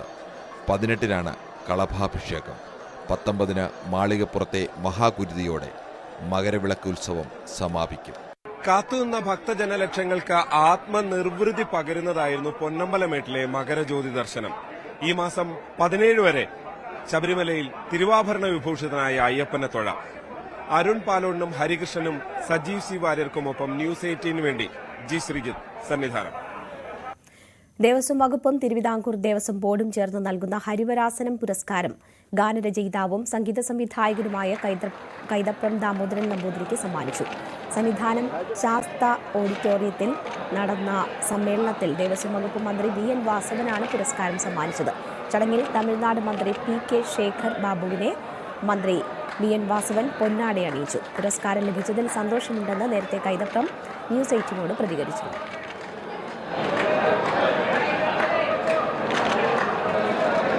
സംക്രമസന്ധ്യ നിങ്ങൾക്കായി സമർപ്പിച്ചത് മിൽമാഗി. വ്രതശുദ്ധിയുടെയും നന്മയുടെയും നാളുകൾ പരിശുദ്ധമാക്കാം മിൽമയ്ക്കൊപ്പം. And BLM. Bharat Lajna multi state housing cooperative society limited, Kerala, Tamil Nadu and Pondicherry. Wayanad ദുരന്തത്തിൽ കാണാതായവരെ മരിച്ചവരായി കണക്കാക്കി സഹായം നൽകാൻ സർക്കാർ തീരുമാനം. ഇവരുടെ പട്ടിക തയ്യാറാക്കാൻ പ്രാദേശിക സംസ്ഥാനതല സമിതികളെ തീരുമാനിച്ച് റവന്യൂ വകുപ്പ് ഉത്തരവിറക്കി. ദുരന്ത ബാധിത മേഖലകളിൽ നിന്നുള്ള 35 പേരെയാണ് കണ്ടെത്താനുള്ളത്. വയനാട് പുനരധിവാസ പ്രവർത്തനങ്ങൾ ഊർജിതമാക്കുന്നതിന്റെ ഭാഗമായാണ് സർക്കാരിന്റെ നടപടി. കാണാതായവരുടെ കുടുംബാംഗങ്ങളുടെ നിരന്തര ആവശ്യം കൂടി പരിഗണിച്ചാണ് സുപ്രധാന തീരുമാനം. മരിച്ചവരുടെ ആശ്രിതർക്ക് ധനസഹായം കൈമാറിയപ്പോൾ അതേ പരിഗണന ദുരന്തത്തിൽപ്പെട്ട് കാണാതായവർക്കും വേണമെന്നായിരുന്നു പ്രധാന ആവശ്യം. മരിച്ചവരുടെ ആശ്രിതർക്ക് അർഹമായ എക്സ്ഗ്രേഷ്യ ഉൾപ്പെടെയുള്ള എല്ലാ ആനുകൂല്യങ്ങളും അവരുടെ അടുത്ത ബന്ധുക്കൾക്ക് നൽകാൻ നേരത്തെ സർക്കാർ തീരുമാനിച്ചിരുന്നു. കാണാതായവരുടെ അടുത്ത ബന്ധുക്കൾക്കും ഇതേ ആനുകൂല്യങ്ങൾ ഉറപ്പാക്കുന്നതാണ് ഇപ്പോഴത്തെ നടപടി. ജനുവരി മാസത്തോടെ ആദ്യഘട്ടത്തിലെ പ്രക്രിയ പൂർണ്ണമായും പൂർത്തീകരിക്കും. ഒരു സർവകാല റെക്കോർഡായിരിക്കും. കേരളത്തിൽ ഇതുവരെ നടന്ന ദുരന്തങ്ങളിൽ ഏറ്റവും വേഗതയിൽ കാണാതായവരെ അവസാനഘട്ട അന്വേഷണം കൂടി നടത്തി അവരെ മരണപ്പെട്ടവരുടെ കുടുംബങ്ങൾക്ക് ലഭ്യമാകുന്ന എല്ലാ സഹായങ്ങളും അവർക്ക് ലഭ്യമാകാൻ ജനുവരി മാസത്തോടെ ആദ്യഘട്ട പ്രക്രിയ പൂർത്തീകരിക്കും. ദുരന്തത്തിൽ കാണാതായ 35 പേരെ മരിച്ചവരുടെ പട്ടികയിൽപ്പെടുത്തി ഉത്തരവിറക്കുന്നതാണ് പ്രധാന നടപടിക്രമം. ഇതിനായി പ്രാദേശിക തലത്തിൽ village officer, panchayat secretary, SHO എന്നിവരടങ്ങുന്ന സമിതി പട്ടിക തയ്യാറാക്കും. ഇത് ദുരന്ത നിവാരണ അതോറിറ്റിക്ക് കൈമാറും. അവർ പരിശോധിച്ച് സമർപ്പിക്കുന്ന പട്ടിക ആഭ്യന്തര വകുപ്പ് അഡീഷണൽ ചീഫ് സെക്രട്ടറിയും റവന്യൂ, തദ്ദേശ ഭരണ പ്രിൻസിപ്പൽ സെക്രട്ടറിമാരും അടങ്ങുന്ന സംസ്ഥാനതല സമിതി സൂക്ഷ്മ പരിശോധന നടത്തി സർക്കാരിന് കൈമാറും. പരാതി ഉണ്ടെങ്കിൽ 30 ദിവസത്തിനുള്ളിൽ പരിഹരിക്കാനും അവസരമുണ്ടാകും. തുടർന്ന് കാണാതായവരെ മരിച്ചവരുടെ പട്ടികയിൽപ്പെടുത്തി ഉത്തരവിറക്കുന്നതോടെ അവരുടെ അടുത്ത ബന്ധുക്കൾ ധനസഹായത്തിന് അർഹരാകും. ന്യൂസ് 18 തിരുവനന്തപുരം. വയനാട് പുനരധിവാസത്തിനായി ഭൂമി ഏറ്റെടുക്കാമെന്ന സിംഗിൾ ബെഞ്ച് ഉത്തരവിനെതിരെ ഹാരിസൺസ് മലയാളം ഹൈക്കോടതിയിൽ അപ്പീൽ നൽകി. മതിയായ നഷ്ടപരിഹാരം നൽകാതെയാണ് ഭൂമി ഏറ്റെടുക്കുന്നതിന് സിംഗിൾ ബെഞ്ച് ഉത്തരവിട്ടതെന്ന് ചൂണ്ടിക്കാട്ടിയാണ് ഡിവിഷൻ ബെഞ്ചിൽ അപ്പീൽ നൽകിയത്. വയനാട് ദുരന്ത ബാധിതരുടെ പുനരധിവാസത്തിനായി നെടുമ്പാല, എൽസ്റ്റോൺ എസ്റ്റേറ്റുകളിൽ നിന്ന് സർക്കാരിന് ഭൂമി ഏറ്റെടുക്കാമെന്ന് ഹൈക്കോടതി ഉത്തരവിട്ടിരുന്നു.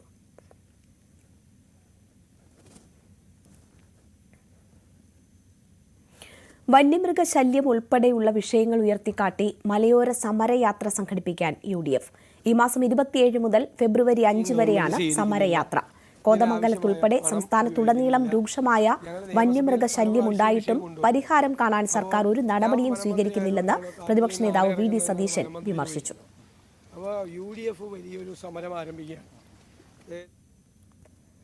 KPCC രാഷ്ട്രീയകാര്യ സമിതി അവസാന നിമിഷം മാറ്റിവെച്ചതിൽ ഹൈക്കമാൻഡിനെ അതൃപ്തി അറിയിച്ച് കേരളത്തിന്റെ ചുമതലയുള്ള AICC general secretary Deepa Das Munshi. താൻ തിരുവനന്തപുരത്ത് എത്തിയ ശേഷം മടങ്ങേണ്ട അവസ്ഥയുണ്ടായെന്നും മാറ്റിവെക്കുന്ന വിവരം മുൻകൂട്ടി അറിയിക്കാൻ പോലും തയ്യാറായില്ല എന്നും അവർ പരാതി പറഞ്ഞു. രാഷ്ട്രീയകാര്യ സമിതി ഉടൻ ചേരാൻ ഹൈക്കമാൻഡ് നിർദ്ദേശിച്ചതോടെ ഈ മാസം 19-ന് യോഗം ചേരുമെന്ന് KPCC പ്രസിഡന്റ് K. സുധാകരൻ അറിയിച്ചു. സമസ്ത ലീഗ് തർക്കത്തിൽ സമവായം പാളി. ലീഗ് വിരുദ്ധ പക്ഷം കഴിഞ്ഞ ദിവസം മാധ്യമങ്ങളോട് പറഞ്ഞ കാര്യങ്ങൾ നീതിപൂർവമല്ലെന്നാണ് സാദിഖലി ശിഹാബ് തങ്ങളുടെ പ്രതികരണം. വീട്ടിലെത്തി ഖേദം പ്രകടിപ്പിച്ചവർ അത് പുറത്തു പറയണമെന്നായിരുന്നു ധാരണ. എന്നാൽ ഖേദപ്രകടനം മറച്ചുവെച്ചു. ഇതിനുള്ള പ്രതിഷേധം സമസ്ത പ്രസിഡന്റ് ജിഫ്രി മുത്തുക്കോയ തങ്ങളെ അറിയിച്ചിട്ടുണ്ടെന്നും സാദിഖലി തങ്ങൾ പറഞ്ഞു. ചില പണ്ഡിതർ നടത്തിയ പ്രസ്താവനകളിൽ സാദിഖലി ശിഹാബ് തങ്ങൾക്കുണ്ടായ ആശയക്കുഴപ്പമെല്ലാം പറഞ്ഞു ബോധ്യപ്പെടുത്തിയെന്നായിരുന്നു മുക്കം ഉമർ ഫൈസി, ഹമീദ് ഫൈസി അമ്പലക്കടവ് തുടങ്ങിയവർ നടത്തിയ വാർത്താ സമ്മേളനത്തിന്റെ ചുരുക്കം. സമസ്ത ലീഗ് തർക്കത്തിന് പരിഹാരമാകുന്നുവെന്നും അവർ പറഞ്ഞിരുന്നു. എന്നാൽ പാണക്കാടെത്തി സമവായ ചർച്ചകളിൽ പറഞ്ഞതല്ല മാധ്യമങ്ങൾക്ക് മുമ്പിൽ അവർ പറഞ്ഞതെന്ന് സാദിഖലി ശിഹാബ് തങ്ങൾ വ്യക്തമാക്കി. മതപണ്ഡിതരുടെ മാധ്യമങ്ങൾക്ക് മുമ്പിലെ പ്രതികരണം നീതിപൂർവമായില്ലെന്നും ഇത് ജിഫ്രി മുത്തുക്കോയ തങ്ങളെ ധരിപ്പിച്ചുവെന്നും അദ്ദേഹം പറഞ്ഞു. ചില കാര്യങ്ങൾ ബോധ്യപ്പെടുത്തി തരണം എന്നൊക്കെ അവർ പറഞ്ഞു. ആയിക്കോട്ടെ, ഞാനതൊക്കെ കേട്ടിരുന്നു. എന്നിട്ട് ഞാൻ പറഞ്ഞത് നമ്മളോട് പറഞ്ഞാൽ പോരാ, ഇത് പൊതുസമൂഹത്തോടാണ് പറയേണ്ടത്. കാരണം നിങ്ങൾ പുറത്താണ് ഇതൊക്കെ പറഞ്ഞിട്ടുള്ളത്. അടുത്തൊന്നും എന്നോട് പറഞ്ഞതല്ല, പുറത്ത് വേദികളിലും പ്രസംഗത്തിലൂടെയൊക്കെ പറഞ്ഞ കാര്യങ്ങളാണ്. അപ്പോൾ അത് പുറത്ത് തന്നെ നിങ്ങൾ പറയണം എന്ന് പറഞ്ഞാണ് ഇവിടുന്ന് പിരിഞ്ഞത്. അപ്പോൾ അവർ പറയാമെന്ന് പറഞ്ഞു. പക്ഷേ പിന്നെ ഞങ്ങൾ അവർ പത്രസമ്മേളനം നടത്തി. പക്ഷേ ഞങ്ങളുടെ ആ സംസാരത്തിൻ്റെ അവരുടെ പ്രതികരണം നീതി പുലർത്തുന്നതായിരുന്നില്ല എന്നുള്ളതാണ്. ഞങ്ങൾ സംസാരിച്ച വിഷയങ്ങളുമായി നീതി പുലർത്തുന്ന ഒരു പ്രതികരണമല്ല അവരിൽ നിന്നുണ്ടായത്. ഞങ്ങൾ പ്രതീക്ഷിച്ചതല്ല. പാണക്കാട് സാദിഖലി ശിഹാബ് തങ്ങളോട് ഖേദപ്രകടനം നടത്തിയത് പുറത്തു പറയണമെന്നായിരുന്നു കൂടിക്കാഴ്ചയിലെ നിർദ്ദേശം. എന്നാൽ അതുമാത്രം അവർ പറഞ്ഞില്ലെന്നും PK കുഞ്ഞാലിക്കുട്ടി. അടുത്ത കാലത്ത് ഉണ്ടായ 1-2 പ്രസ്താവനകൾ, അത് മുക്കം ഉമർ ഫൈസിൻ്റെ ഭാഗത്തുനിന്നും അതുപോലെ തന്നെ ഹമീദ് ഫൈസിൻ്റെ ഒക്കെ വന്ന ചില പ്രസ്താവനകൾ, അത് തങ്ങൾക്ക് വിഷമമുണ്ടായിട്ടുണ്ട്, ഞങ്ങൾക്ക് ഖേദമുണ്ട് എന്നാണ് ഇവിടെ പറഞ്ഞത്. അത് അവരെന്നെ മാന്യമായിട്ട് പുറത്ത് പറയേണ്ടതാണ്. പുറത്ത് വന്ന ഒരു പ്രസ്താവനക്ക് പിന്നെ മറുപടി പുറത്ത് പറയണമല്ലോ, എന്നാലേ നാട്ടുകാരെ അറിയുള്ളൂ. അതുകൊണ്ട് അത് നിങ്ങൾ പറയണം എന്ന് പറഞ്ഞാൽ ആ ധരണിയിലാണ് പിരിഞ്ഞത്. അത് മാനസികമായിട്ട് വല്ല വിഷമം ഉണ്ടായിട്ടുണ്ട്, ഞങ്ങൾക്ക് വിഷമമുണ്ട് എന്ന് പറയലാണല്ലോ പിന്നെ ഖേദ പ്രകടനം എന്ന് പറയുന്നത്. പക്ഷെ അത് മാത്രം പറഞ്ഞില്ല. എന്നാൽ ഇതിനെയെല്ലാം തള്ളിക്കൊണ്ടായിരുന്നു മുക്കം ഉമർ ഫൈസിയുടെ പ്രതികരണം. മാപ്പ് അള്ളഹാനോടാ പറയാ, ഞങ്ങൾ അള്ളാഹുവിനോടല്ലാതെ വേറെ ആളും പറഞ്ഞു. ഞങ്ങൾ അസ്തഗ്ഫിറുല്ലാ എന്ന് പറഞ്ഞാൽ അള്ളഹാനോട് പറയലാണ്. വേറെ ഒരാളോട് നമ്മൾ മാപ്പ് പറയേണ്ട ആവശ്യമൊന്നുമില്ല. അങ്ങനെ തെറ്റും ചെയ്യാറില്ല. തെറ്റിദ്ധാരണകൾ പരത്താനും ചില ആൾക്കാരൊക്കെ ഉള്ളിൽ കൂടെ ശ്രമിച്ചതിൻ്റെ ഫലമായിട്ടൊക്കെ ഉണ്ടാകുന്നതാണത്. അങ്ങനെ ഖേദത്തിൻ്റെ ആവശ്യമൊന്നുമില്ലല്ലോ നമുക്ക്. പിന്നെ തങ്ങൾക്കും ഇങ്ങോട്ടും ഖേദമില്ല, അങ്ങോട്ടും ഖേദമൊന്നുമില്ല. നമ്മൾ പറഞ്ഞിട്ട് ഇപ്പോൾ നമ്മൾ പിന്നെ വിഷയം ഉണ്ടായിട്ട് പറഞ്ഞു തീർന്നാൽ തീർന്നില്ലേ, എത്രയല്ലേ ഉള്ളൂ. ഈ സാഹചര്യത്തിൽ പ്രശ്നപരിഹാരത്തിന് ഈ മാസം 23-ന് വിളിച്ചു ചേർത്ത 2ാം ഘട്ട ആലോചനാ യോഗം നടക്കുമോ എന്നറിയാത്ത സാഹചര്യമാണ്. പ്രശ്നം പരിഹരിക്കാൻ വിളിച്ചു ചേർത്ത ആലോചനാ യോഗം അടുത്ത പ്രശ്നമായി മാറിയ സാഹചര്യമാണ് സമസ്തയ്ക്കും ലീഗിനുമിടയിൽ ഇപ്പോഴുള്ളത്. ന്യൂസ് 18 മലപ്പുറം. നിലമ്പൂരിൽ ഇനി മത്സരിക്കാനില്ലെന്ന നിലപാടെടുത്ത PV അൻവറിന്റെ നീക്കം തിരുവമ്പാടി മണ്ഡലമോ? വന്യജീവി രാഷ്ട്രീയവും ക്രൈസ്തവ വോട്ടുകളും മണ്ഡലത്തിൽ നിർണായകമാകുമെന്നത് തന്നെയാണ് അൻവർ തിരുവമ്പാടി ലക്ഷ്യമിടുന്നതിന് കാരണമെന്നാണ് സൂചന. രാജ്യപ്രഖ്യാപനം നടത്തിയ വാർത്താസമ്മേളനത്തിൽ തന്നെ അൻവർ ഇതിന്റെ സൂചന പങ്കുവച്ചിരുന്നു. ഞാൻ ഒറ്റക്കൊരു തീരുമാനമെടുക്കുന്നതിന് മുമ്പ് മലയോര കർഷകരുടെ നേരിട്ട് ബാധിക്കുന്ന വിഷയങ്ങൾ അറിയുന്ന പ്രധാനപ്പെട്ട 3-4 ബിഷപ്പുമാർ, അപ്പോൾ അവരൊക്കെ ഒരു ഘട്ടത്തിൽ നമുക്ക് അങ്ങനെ വേണോ, അതല്ലാതെ നമുക്ക് എന്തെങ്കിലും മാർഗമുണ്ടോ എന്നുള്ള രീതിയിൽ എന്നോട് സംസാരിക്കുകയുണ്ടായി. ക്രൈസ്തവ സഭകളുടെ വാക്കുകൾക്ക് ഇത്രമാത്രം പ്രാധാന്യം കൊടുക്കുന്നുണ്ടെങ്കിൽ അൻവർ അതിനു പിന്നിലൊരു രാഷ്ട്രീയ സാധ്യത മുന്നിൽ കണ്ടിട്ടുണ്ടാകണം. UDFന്റെ ഭാഗമാകാൻ നിലമ്പൂർ ഉപേക്ഷിച്ചുവെന്ന പ്രതിച്ഛായ ഉണ്ടാക്കുന്ന അൻവർ പക്ഷേ പാർലമെന്ററി രാഷ്ട്രീയം ഉപേക്ഷിക്കുന്നില്ല. 1.5 വർഷം കാത്തിരിക്കും. 2026 നിയമസഭാ തെരഞ്ഞെടുപ്പിൽ മലബാറിൽ തന്നെ UDF പിന്തുണയോടെ മത്സരിക്കുകയാണ് ലക്ഷ്യം. പക്ഷേ ആ മണ്ഡലം ഏതെന്ന ചോദ്യത്തിന് ഉത്തരമാണ് തിരുവമ്പാടി. വയനാട് ലോക്സഭാ മണ്ഡലത്തിന്റെ ഭാഗമായ തിരുവമ്പാടി മുസ്ലിം ലീഗിന്റെ സീറ്റാണ്. നിലവിൽ LDF വിജയിച്ച മണ്ഡലമാണെങ്കിലും UDFന് വേരോട്ടമുള്ള കുടിയേറ്റ വോട്ടുകൾ നിർണായകമായ മണ്ഡലം. ഒട്ടേറെ മലയോര മേഖലകൾ ഉൾപ്പെട്ട മണ്ഡലത്തിൽ ഭൂരിപക്ഷവും ക്രൈസ്തവ വോട്ടർമാരും. അവർ നേരിടുന്ന പ്രശ്നങ്ങൾ അൻവർ മുഖ്യപ്രചരണ വിഷയമാക്കുമ്പോൾ സഭകൾക്കും അൻവർ സ്വീകാര്യനാകുന്നു. ക്രൈസ്തവ വിഭാഗത്തിൽപ്പെട്ട VS ജോയിയെ നിലമ്പൂരിൽ മത്സരിപ്പിക്കണമെന്ന് ആവശ്യപ്പെട്ടതിനു പിന്നിലും ഈ രാഷ്ട്രീയ കാരണങ്ങളുണ്ടാകാം. തിരുവമ്പാടി മണ്ഡലത്തിൽ അൻവറിനെ കൊണ്ട് ജയിച്ചു കയറാൻ സാധിക്കുമെങ്കിൽ ഒരുപക്ഷെ മുസ്ലിം ലീഗ് സീറ്റിന്റെ കാര്യത്തിൽ വിട്ടുവീഴ്ചയ്ക്കും തയ്യാറായേക്കും. കോൺഗ്രസിന്റെ സീറ്റുകളൊന്നും അൻവറിന് കൊടുക്കാനാകില്ലെന്നും ലീഗ് വേണമെങ്കിൽ അവരുടെ സീറ്റിൽ വിട്ടുവീഴ്ച ചെയ്യട്ടെ എന്ന കോൺഗ്രസിന്റെ നിലപാടും അൻവറിനെ തിരുവമ്പാടിയോട് ചേർത്ത് നിർത്തുന്നതിൽ പ്രധാനപ്പെട്ട കാര്യമാണ്. തിരുവമ്പാടി അല്ലെങ്കിൽ മറ്റെവിടെ എന്ന ചോദ്യത്തിന് കുറച്ചെങ്കിലും സാധ്യതയുള്ള ഉത്തരം തവനൂരാണ്. പക്ഷേ അതിന് കോൺഗ്രസ് അവരുടെ നിലപാടിൽ വിട്ടുവീഴ്ച ചെയ്യേണ്ടി വരും. ഇടത് സ്ഥാനാർത്ഥിയായി KT ജലീൽ വീണ്ടും മത്സരിക്കുമോ എന്നതും അൻവറിന്റെ ഇവിടുത്തെ സ്ഥാനാർത്ഥിത്വത്തിൽ നിർണായകമാകും. മലപ്പുറത്ത് നിന്നും CB അനുമോദ്, ന്യൂസ് 18. അൻവറിന്റെ രാജിയോടെ സംസ്ഥാനത്ത് വീണ്ടും ഒരു ഉപതെരഞ്ഞെടുപ്പിന് കളമൊരുങ്ങുകയാണ്. നിയമസഭാ തെരഞ്ഞെടുപ്പിന്റെ സെമി ഫൈനലാകുന്ന നിലമ്പൂർ പോരാട്ടത്തിൽ തീ പാറുമെന്ന് ഉറപ്പാണ്. UDFനായി അൻവർ സർവ്വ അടവുകളും പയറ്റാൻ പോകുന്ന തെരഞ്ഞെടുപ്പ് ഇടതുമുന്നണിക്ക് സീറ്റ് നിലനിർത്താനുള്ള അഭിമാന പോരാട്ടമാകും. തൃക്കാക്കര, പുതുപ്പള്ളി, പിന്നീട് പാലക്കാടും ചേലക്കരയും 4 ഉപതെരഞ്ഞെടുപ്പുകൾക്ക് ശേഷം വീണ്ടും മറ്റൊരു ഉപതെരഞ്ഞെടുപ്പ് പോരാട്ടത്തിന് കളമൊരുങ്ങുകയാണ്. നിയമസഭാ തെരഞ്ഞെടുപ്പിന്റെ പടിവാതിക്കലാകും നിലമ്പൂർ ഉപതെരഞ്ഞെടുപ്പ്. 2 മുന്നണികൾക്കും വിജയിച്ചേ തീരൂ. പോരാട്ടം തീപാറും. UDF സ്ഥാനാർത്ഥിക്കായി സർവ്വ അടവുകളും അൻവർ പയറ്റുമ്പോൾ അൻവറിന് രാഷ്ട്രീയ മറുപടി നൽകാൻ വിജയത്തിൽ കുറഞ്ഞൊന്നും ഇടതുമുന്നണിക്ക് ചിന്തിക്കാനാകില്ല. നിലമ്പൂർ നഗരസഭയും 7 പഞ്ചായത്തുകളും ഉൾപ്പെട്ടതാണ് നിലമ്പൂർ നിയമസഭാ മണ്ഡലം. നിലമ്പൂർ നഗരസഭയും പോത്തുകല്ല്, അമരമ്പലം, ചുങ്കത്തറ പഞ്ചായത്തുകളും നിലവിൽ LDF ആണ് ഭരിക്കുന്നത്. എടക്കര, വഴിക്കടവ്, മൂത്തേടം, കരുളായി എന്നീ പഞ്ചായത്തുകൾ UDFും. തദ്ദേശ സ്ഥാപനങ്ങളിൽ മുന്നണി ബലാബലം ഒപ്പത്തിനൊപ്പം. പക്ഷേ നിയമസഭാ തെരഞ്ഞെടുപ്പിനെ സ്വാധീനിക്കുന്ന ഘടകങ്ങൾ ഇക്കുറി വ്യത്യസ്തമാകും. വികസന വിഷയങ്ങൾക്കപ്പുറം രാഷ്ട്രീയ വിഷയങ്ങളിലേക്ക് UDF കേന്ദ്രീകരിച്ചാൽ വികസന രാഷ്ട്രീയം പറയലാകും LDF തന്ത്രം. VS ജോയിയും ആര്യടൻ ഷൗക്കത്തും തന്നെയായിരിക്കും UDFന്റെ സ്ഥാനാർത്ഥി സാധ്യതയിൽ മുന്നിൽ. നിലമ്പൂർ സ്വദേശി കൂടിയായ M സ്വരാജും നിലമ്പൂർ നഗരസഭാ ചെയർമാൻ മാട്ടുമൽ സലീമും ജില്ലാ കമ്മിറ്റി അംഗം VM ഷൗക്കത്തും ഇടത് പരിഗണന പട്ടികയിൽ വന്നേക്കാം. UDFൽ ആശയക്കുഴപ്പമുണ്ടായാൽ അത് മുതലെടുക്കാനും LDF തന്ത്രം മെനയാം. നിയമസഭയ്ക്ക് 6 മാസമെങ്കിലും കാലാവധിയുണ്ടെങ്കിൽ തെരഞ്ഞെടുപ്പ് നടത്തണമെന്നാണ് ചട്ടം.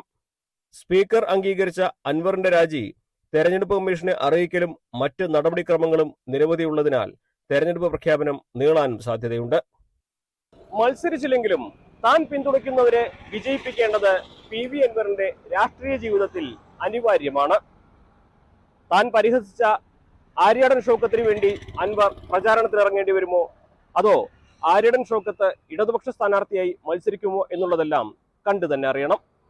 മലപ്പുറത്ത് നിന്നും CB അനുമോദ്, ന്യൂസ് 18. നിലമ്പൂർ തിരിച്ചുപിടിക്കുക എന്നത് UDFന്റെ വൈകാരികമായ ആവശ്യമെന്ന് DCC പ്രസിഡന്റ് VS ജോയ്. കരുത്തനായ സ്ഥാനാർത്ഥിയെ യുക്തമായ സമയത്ത് ഹൈക്കമാൻഡ് പ്രഖ്യാപിക്കും. അൻവർ പറഞ്ഞത് അദ്ദേഹത്തിന്റെ വ്യക്തിപരമായ അഭിപ്രായമെന്നും ജോയ് പറഞ്ഞു. PV അൻവറിന്റെ UDF പ്രവേശനത്തിൽ നിലപാട് ആവർത്തിച്ച് K മുരളീധരൻ. തൃണമൂൽ കോൺഗ്രസിന്റെ ഭാഗമായി വരുന്നതിനാൽ പാർട്ടിക്കകത്തും പുറത്തും വിശദമായി ചർച്ച നടത്തേണ്ടതുണ്ടെന്ന് മുരളീധരൻ പറഞ്ഞു. PV അൻവറിന് വീണ്ടും വക്കീൽ നോട്ടീസ് അയച്ച് മുഖ്യമന്ത്രിയുടെ പൊളിറ്റിക്കൽ സെക്രട്ടറി P. ശശി. പ്രതിപക്ഷ നേതാവ് VD സതീഷിനെതിരെ അഴിമതി ആരോപണം ഉന്നയിച്ചത് P. ശശിയുടെ നിർദ്ദേശപ്രകാരമാണെന്ന വെളിപ്പെടുത്തലിനെതിരെയാണ് നോട്ടീസ്. അൻവറിന്റെ ആരോപണം പച്ചക്കള്ളമാണെന്നും പിൻവലിക്കണമെന്നും വക്കീൽ നോട്ടീസിൽ പറയുന്നു. ശശി അൻവറിന് അയക്കുന്ന 4ാമത്തെ നോട്ടീസാണിത്. P. ശശിയുടെ പരാതിയിൽ അൻവറിനെതിരെ നിലവിൽ 3 കേസുകൾ ഉണ്ട്. റഷ്യൻ കൂലിപ്പട്ടാളത്തിൽ അകപ്പെട്ട മലയാളി യുവാക്കൾക്ക് നേരെ നടന്നത് ഡ്രോൺ ആക്രമണം. 2 സംഘങ്ങളായാണ് സഞ്ചരിച്ചിരുന്നതെന്നും യാത്രാമധ്യേ ബിനിൽ മരിച്ചുകിടക്കുന്നതാണ് കണ്ടതെന്നും ന്യൂസ് 18 നൽകിയ വാട്സ്ആപ്പ് സന്ദേശത്തിൽ ജെയിൻ പ്രതികരിച്ചു. അതേസമയം ബിനിലിന്റെ മൃതദേഹം നാട്ടിലെത്തിക്കുന്ന കാര്യത്തിൽ അനിശ്ചിതത്വം തുടരുകയാണ്. ഇതെന്റെ 6ാമത്തെ ആശുപത്രി മാറ്റി വിട്ടോണ്ടിരിക്കും. എല്ലാരും പല വൈക്കായി പറ്റില്ല.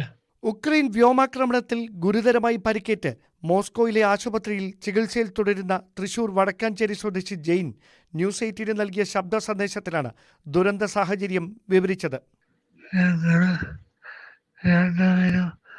രണ്ട് ടീമിലായിരുന്നു പോയിണ്ടായിരുന്നത്.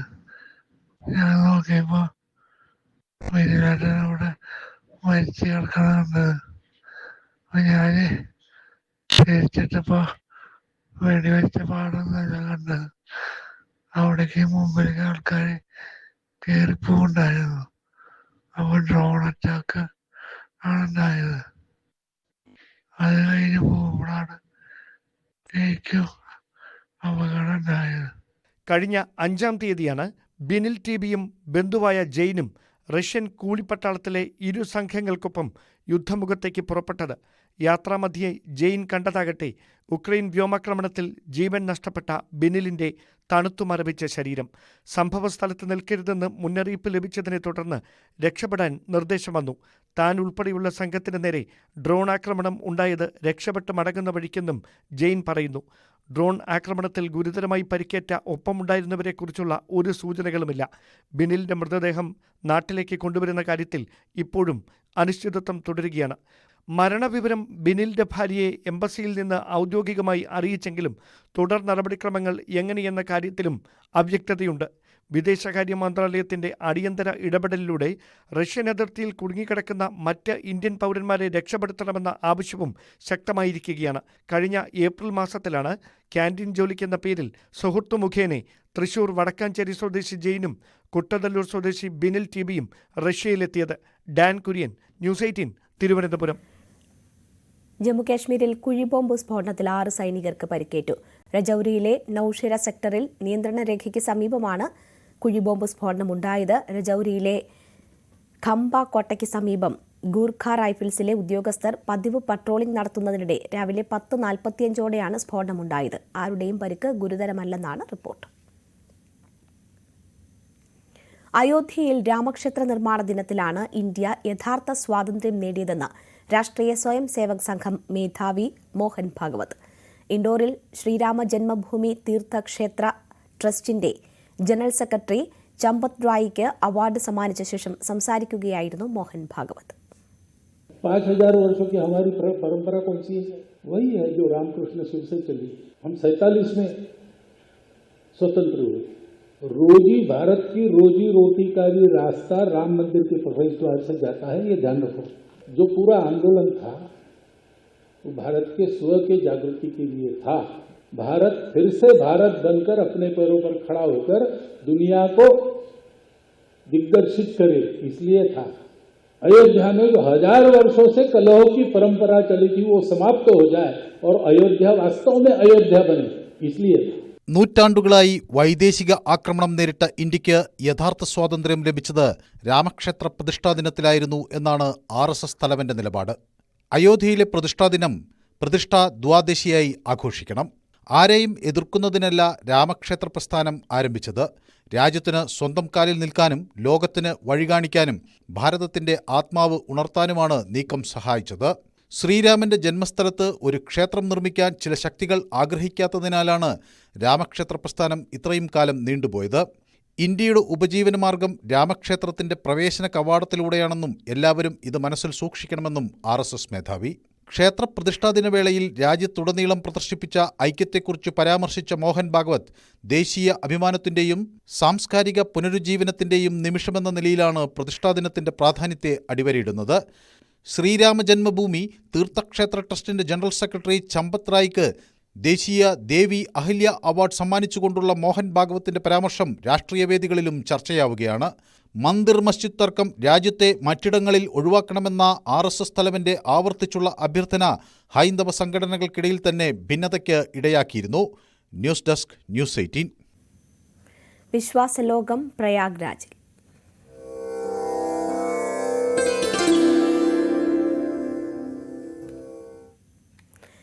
ലോകത്തെ ഏറ്റവും വലിയ മതസമ്മേളനമായ മഹാകുംഭമേളയുടെ ആദ്യ അമൃത സ്നാനം ഇന്ന് മകരസംക്രാന്തി ദിനത്തിൽ പുരോഗമിച്ചു. ഭക്തരെ പാപങ്ങളിൽ നിന്ന് ശുദ്ധീകരിക്കുകയും മോക്ഷത്തിലേക്കുള്ള പാത തുറക്കുകയും ചെയ്യുമെന്ന് വിശ്വസിക്കപ്പെടുന്ന ഈ വിശുദ്ധ സ്നാനം പ്രയാഗ്രാജിൽ 1 മാസം നീണ്ടുനിൽക്കുന്ന മതപരമായ സമ്മേളനത്തിലെ ഒരു പ്രധാനപ്പെട്ട ചടങ്ങാണ്.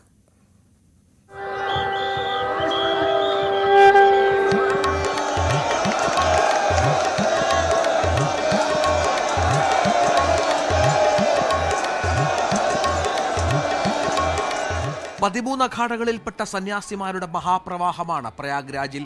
ജനുവരി 13 ആരംഭിച്ച് ഫെബ്രുവരി 26 മഹാശിവരാത്രിയോടനുബന്ധിച്ച് സമാപിക്കുന്ന മഹാകുംഭത്തിൽ 35 കോടി ഭക്തർ പ്രയാഗ്രാജിലെത്തുമെന്നാണ് ഉത്തർപ്രദേശ് സർക്കാർ കണക്കാക്കുന്നത്. ഇന്ത്യയുടെ പുരാതന സാംസ്കാരിക ആത്മീയ പൈതൃകത്തിന്റെ ആഘോഷമായാണ് മുഖ്യമന്ത്രി യോഗി ആദിത്യനാഥ് പരിപാടിയെ വിശേഷിപ്പിച്ചത്.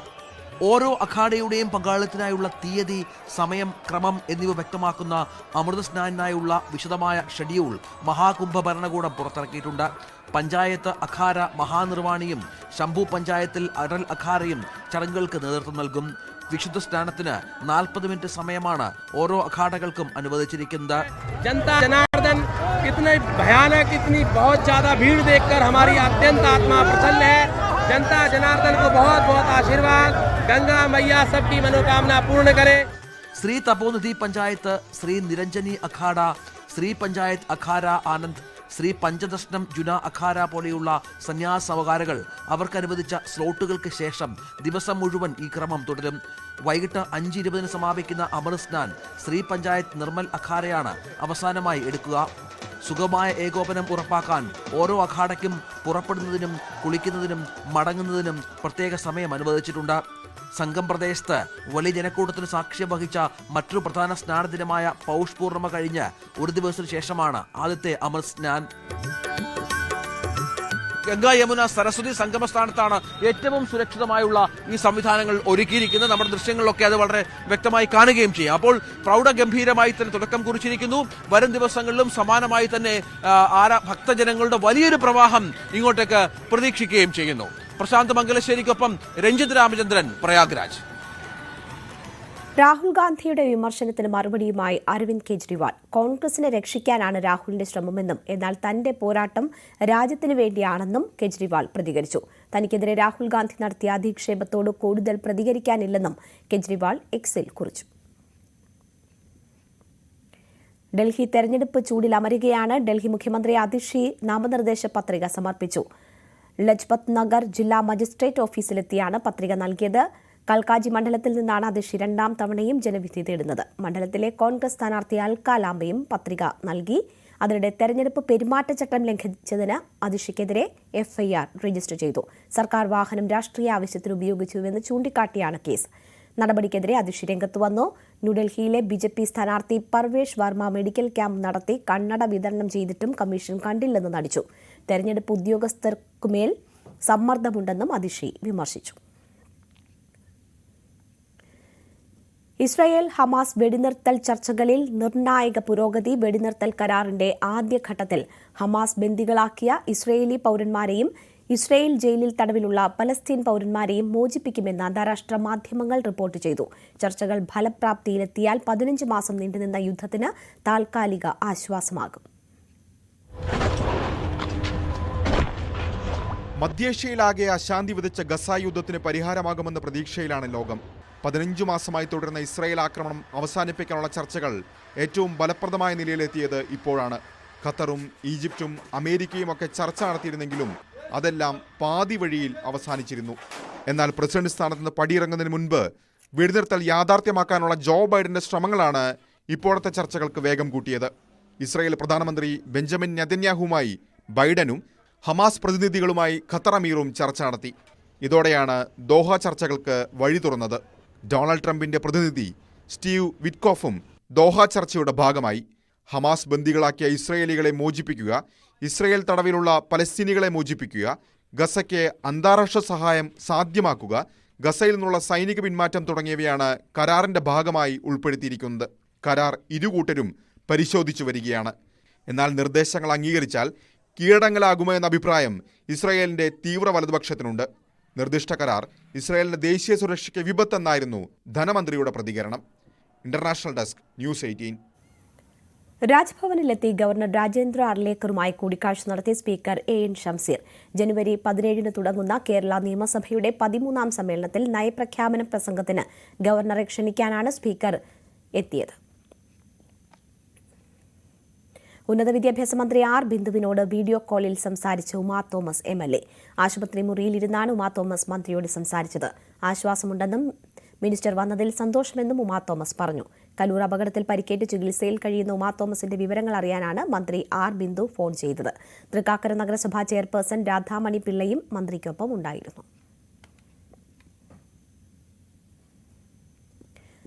ചോദ്യപേപ്പർ ചോർന്ന സംഭവവുമായി ബന്ധപ്പെട്ട കേസിൽ MS സൊല്യൂഷൻ CEO ഷുഹൈബിന്റെ അറസ്റ്റ് തടഞ്ഞ ഹൈക്കോടതി. ഷുഹൈബിന്റെ മുൻകൂർ ജാമ്യാപേക്ഷ പരിഗണിക്കവെയാണ് ഇടക്കാല ഉത്തരവ്. മുൻകൂർ ജാമ്യാപേക്ഷ കോഴിക്കോട് സെഷൻസ് കോടതി തടഞ്ഞതിനെ തുടർന്നാണ് ഷുഹൈബ് ഹൈക്കോടതിയെ സമീപിച്ചത്. പീച്ചി ഡാം റിസർവോയറിൽ വീണ പെൺകുട്ടികളിൽ ഒരാൾ കൂടി മരിച്ചു. പട്ടിക്കാട് സ്വദേശി 16 വയസ്സുള്ള എറിനാണ് മരിച്ചത്. മുരിങ്ങത്തുപറമ്പിൽ ബിനോജിന്റെയും ജൂലിയുടെയും മകളാണ് എറിൻ. 4 പെൺകുട്ടികളാണ് പീച്ചി ഡാം റിസർവോയറിൽ ഞായറാഴ്ച വീണത്. ചികിത്സയിലുള്ള നിമയുടെ ആരോഗ്യസ്ഥിതി മെച്ചപ്പെട്ടതായി ജൂബിലി മിഷൻ ആശുപത്രി അറിയിച്ചു. സ്വർണം വെള്ളി നിരക്കുകൾ. കവിത ഗോൾഡ് ആൻഡ് ഡയമണ്ട്സ് ഇന്നത്തെ സ്വർണം വെള്ളി നിരക്കുകൾ നിങ്ങൾക്കായി സമർപ്പിക്കുന്നത് Kavitha gold and diamonds. Choose your special. സ്വർണം 22 ക്യാരറ്റ് ഗ്രാമിന് 7270 രൂപ, പവന് 58,160 രൂപ. സ്വർണം 18 ക്യാരറ്റ് ഗ്രാമിന് 6,045 രൂപ, പവന് 48,360 രൂപ. വെള്ളി ഗ്രാമിന് 96 രൂപ, കിലോയ്ക്ക് 96,000 രൂപ. കവിത ഗോൾഡ് ആൻഡ് ഡയമണ്ട്സ് ഇന്നത്തെ സ്വർണം വെള്ളി നിരക്കുകൾ നിങ്ങൾക്കായി സമർപ്പിക്കുന്നത് Kavitha gold and diamonds. Choose your special. Bulletin പൂർണ്ണമാകുന്നു. ഇടവേളയ്ക്ക് ശേഷം പോലീസ് പട്രോൾ കാണാം. നമസ്കാരം.